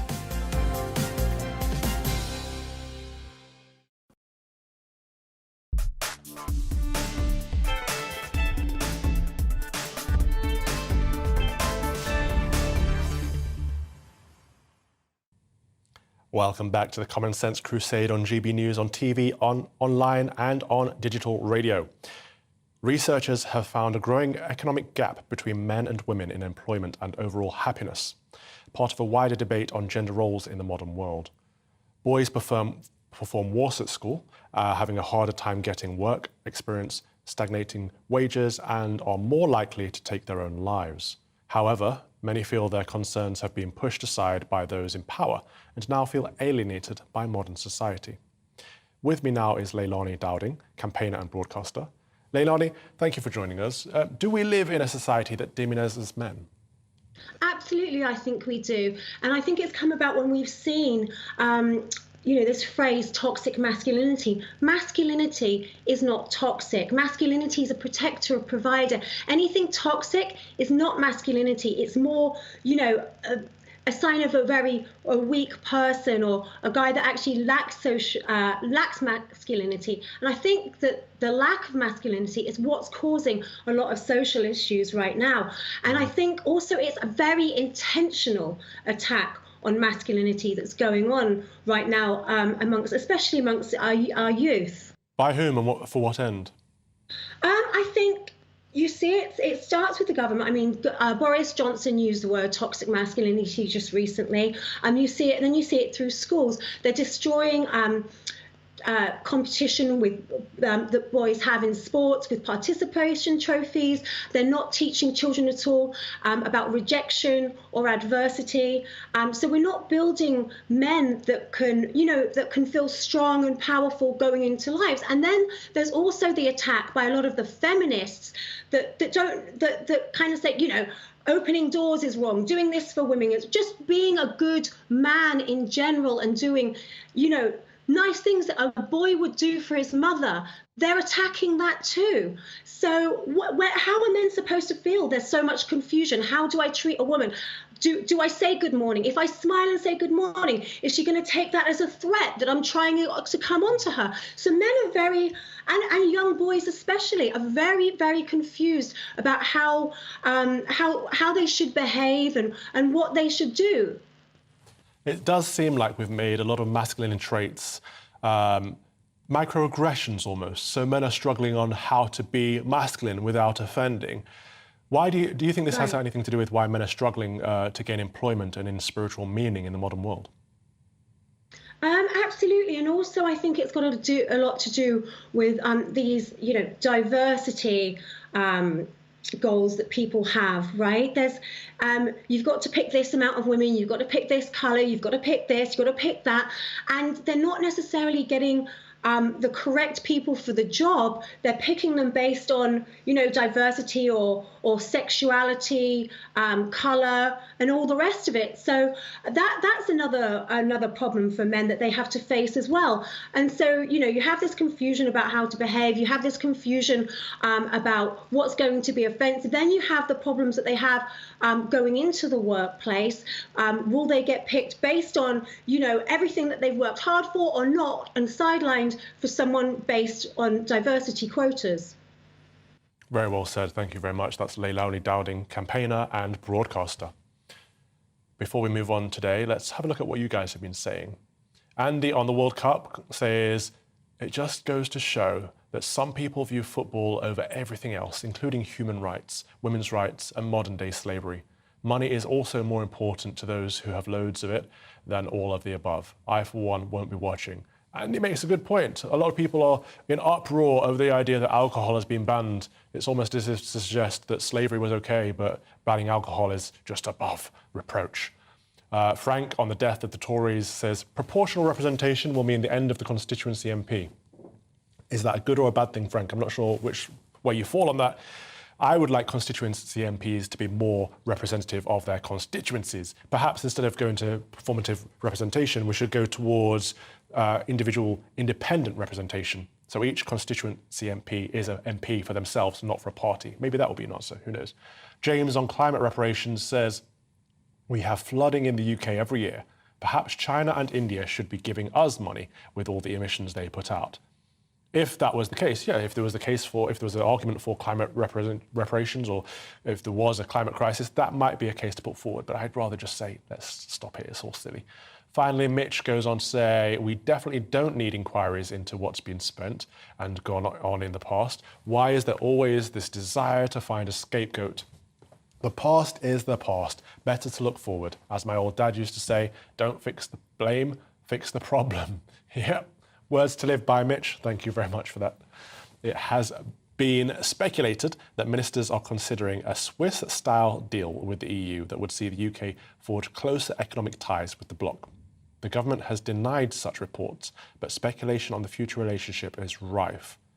Chancellor Jeremy Hunt last week hinted that Rishi Sunak's administration intends to break the Boris Johnson's approach and to remove the majority of trade barriers between Britain and the EU. Switzerland has access to the EU's single market, but pays into the EU budget and follows its regulations.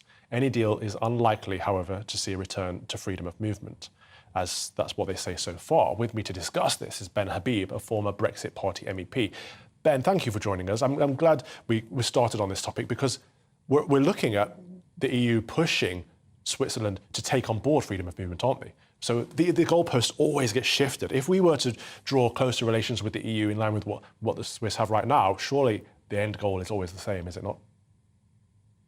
Good afternoon, Calvin. A pleasure, by the way, to be on your programme. Yeah, I mean, I completely agree.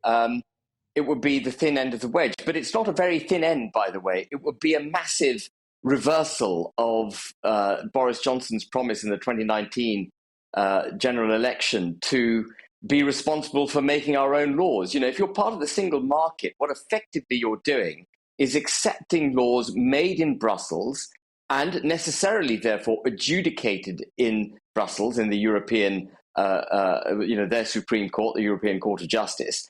And we would therefore be abrogating our lawmaking to a foreign power.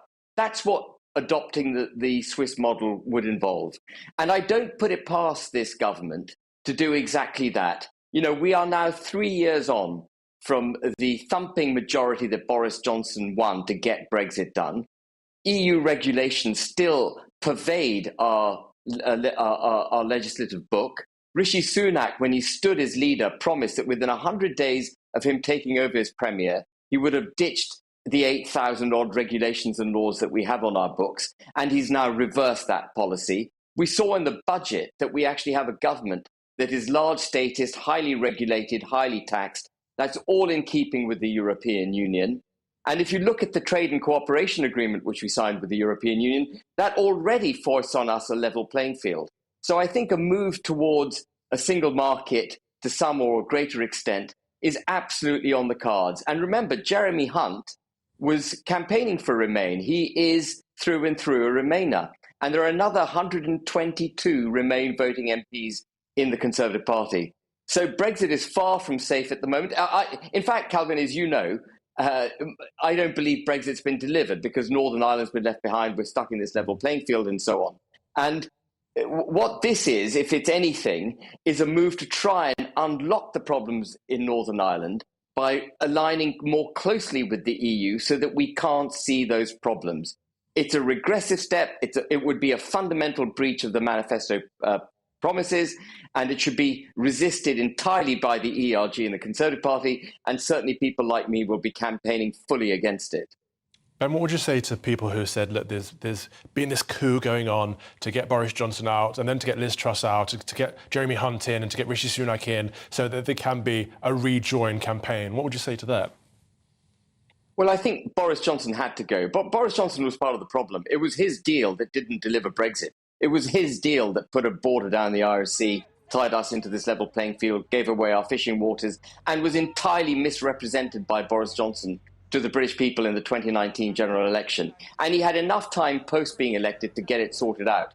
Liz Truss, however, even though she voted Remain, made a really good tilt at the kind of deregulating, low-tax economy that a Brexit voter would wish for. You know, that's what we voted for. We voted to get rid of all that bureaucracy. And she had a good tilt at it, but she was defenestrated by the Treasury, by the Bank of England, and by her own party. And what you've got in Rishi Sunak is a globalist, someone who takes his personal validation on the global stage in amongst other leaders. So he's naturally pro-EU, a Europhile. Right. And yeah, we'll just see where this goes. But people like me have to campaign against it. But playing devil's advocate for a moment, Ben, surely this is about trade and having trade deals and removing trade barriers. Surely that's great for Britain and the EU. Well, it isn't, is it? Because if you really wanted what was good for British national interest, you would want to break away with the sclerotic, highly regulated EU, and you'd wish to deregulate and make laws that are good for the United Kingdom. I mean, one law, which is politically hair-raising perhaps, but one law which was, I commend Jeremy Hunt for reversing, is the cap on bonuses, which was brought in by the EU in order to stifle London, in order to hold the city back. And even though it may be a politically charged subject, it was the right move, and we should be doing a lot more of that. Liz Truss wanted to ditch Solvency II. She would have rolled back MiFID. All of these things would have freed up billions for investment in the UK, and Jeremy Hunt needs to get on and do that. Of course, the more he does that, the more difficult it is for Remainers in the Tory party to bring us back towards the EU. And that's why I think the whole thing's been put on hold. That's the clencher, isn't it? Because the Health Secretary, Stephen Barclay, a Brexiteer, dismissed these reports this morning. It shows that perhaps there's still a civil war going on within the Conservative Party over Brexit. You know, people think Brexit's done and over with, but as you said, Brexit in name only is what a lot of people believe in. Are we going to see a full Brexit, or are we going to see a return to the EU eventually? What do you think the Conservative government's pushing for? Well, the Conservative government's caught between a rock and a hard place. It's made promises that it simply can't deliver. And so it's looking for ways out. I don't believe for a second that the media made up this story about us entering a Swiss-style single market membership. I'm sure it was the government trailing it to see what kind of response it would get in the media. And Stephen Barclay now coming out saying, well, you know, we were never heading in that direction. If he's saying that, it's because the pushback has been immediately vociferous and strong. And I hope that is the end of the debate. but they're always looking to get us back in. And, when they talk about the mood music over Northern Ireland improving, what that says to me is that the government's getting ready to capitulate on Northern Ireland, to align the UK more closely with the European Union so that border down the Irish Sea becomes less visible. And they're going to continue to do that. This government is a government of expediency. It will find the easiest route to avoid actually doing what's right for the nation. It will just do what it's required to get to the next political staging post. So let's talk about what is right for the nation. What does a full and proper Brexit look like? Is it addressing the Northern Ireland situation? Is it looking at English waters and the fisheries? What does proper Brexit look like to you, Ben? Okay, a proper Brexit for me, at its very barest minimum, and as stated on page 5 of the Tory party manifesto, is the country leaving the European Union as one united kingdom. At the very least, Northern Ireland has to come back fully into the British customs union, and it has to be out of their single market for goods, with its Supreme Court being the British Supreme Court in London, not in Brussels. That's the very basic minimum. Ideally, I would like to get rid of the level playing field which we've committed to, which includes, by the way, Calvin, a commitment to net zero. So we cannot deviate from net zero under the trade agreement that we signed with the EU. And I would like to reclaim our fishing waters. That was a central argument made by the Leave vote, the Leave campaign, when they were championing the Brexit in 2016 and again in the Tory party manifesto. We've got to deliver all those things, and then you get a proper Brexit, and then you can deviate and make policy for British national interest. Ben Habib, you've campaigned for Brexit more than most of us. Thank you. Keep fighting the good fight. That's Ben Habib, a former Brexit Party MEP. Eaton College has apologised after it was claimed girls who were visiting from a nearby state school were subjected to misogynistic language when attending a talk by Nigel Farage.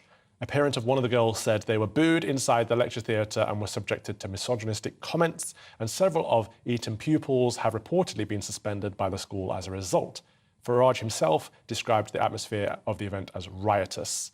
With me now is Will Noland, former Eaton teacher and cultural commentator. Will, thank you so much for joining us today. As a former teacher at Eaton, are these reports credible at all? It doesn't sound like the behaviour of Eaton boys to me, Calvin. Farage has spoken at Eaton before without a riotous atmosphere, so it seems odd. Absolutely, and Farage described his speech as riotous. Do you think that's an accurate characterisation then? I wasn't there, but based on what I know of Eaton boys' behaviour, they're normally extremely polite and well-mannered. So I'd be shocked if it was a riotous atmosphere. And if it was, why? These are well-mannered boys who are polite, they behave well. So if there's that kind of atmosphere at the UK's top school, arguably, this reflects poorly, in my experience, on the way in which the boys are being managed. Of all the schools that I've been to speaking, Eaton boys are the most respectable. In fact, I keep bumping into them all about Oxford and London, and they're always very polite and very well-mannered. So I'm dubious about this report, but who would be making it up and why? I think people are quick to make these accusations because it's a very hypersensitive climate now. You can tell from the nature of the words used, racist, misogynistic, etc. These kinds of allegations are often thrown around too easily.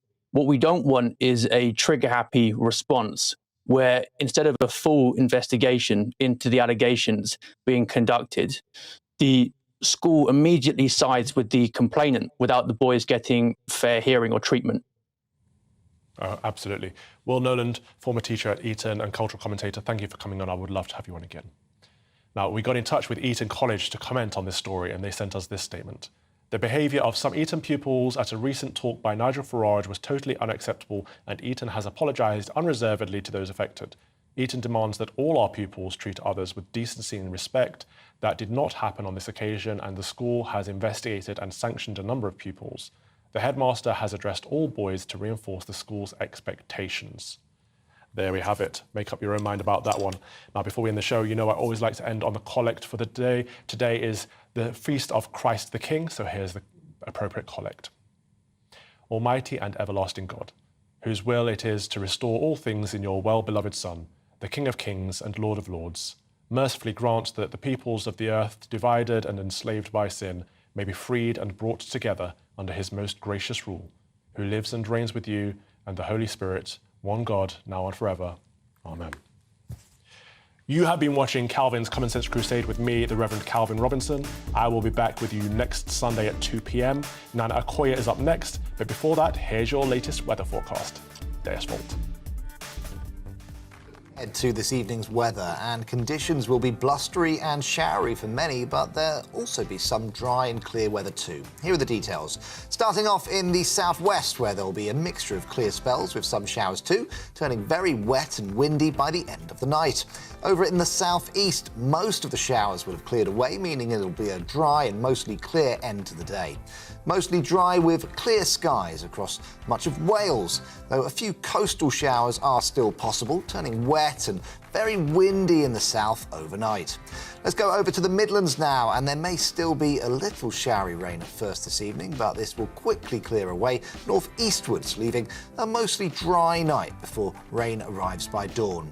A rather cloudy evening across the northeast of England. Here we can expect further outbreaks of showery rain, but it'll turn dry and clear overnight, leading to some ice and fog on Monday morning. Dry and clear for much of eastern Scotland this evening. Further west, some showery rain is likely, and there'll also be some rain for Orkney and Shetland too.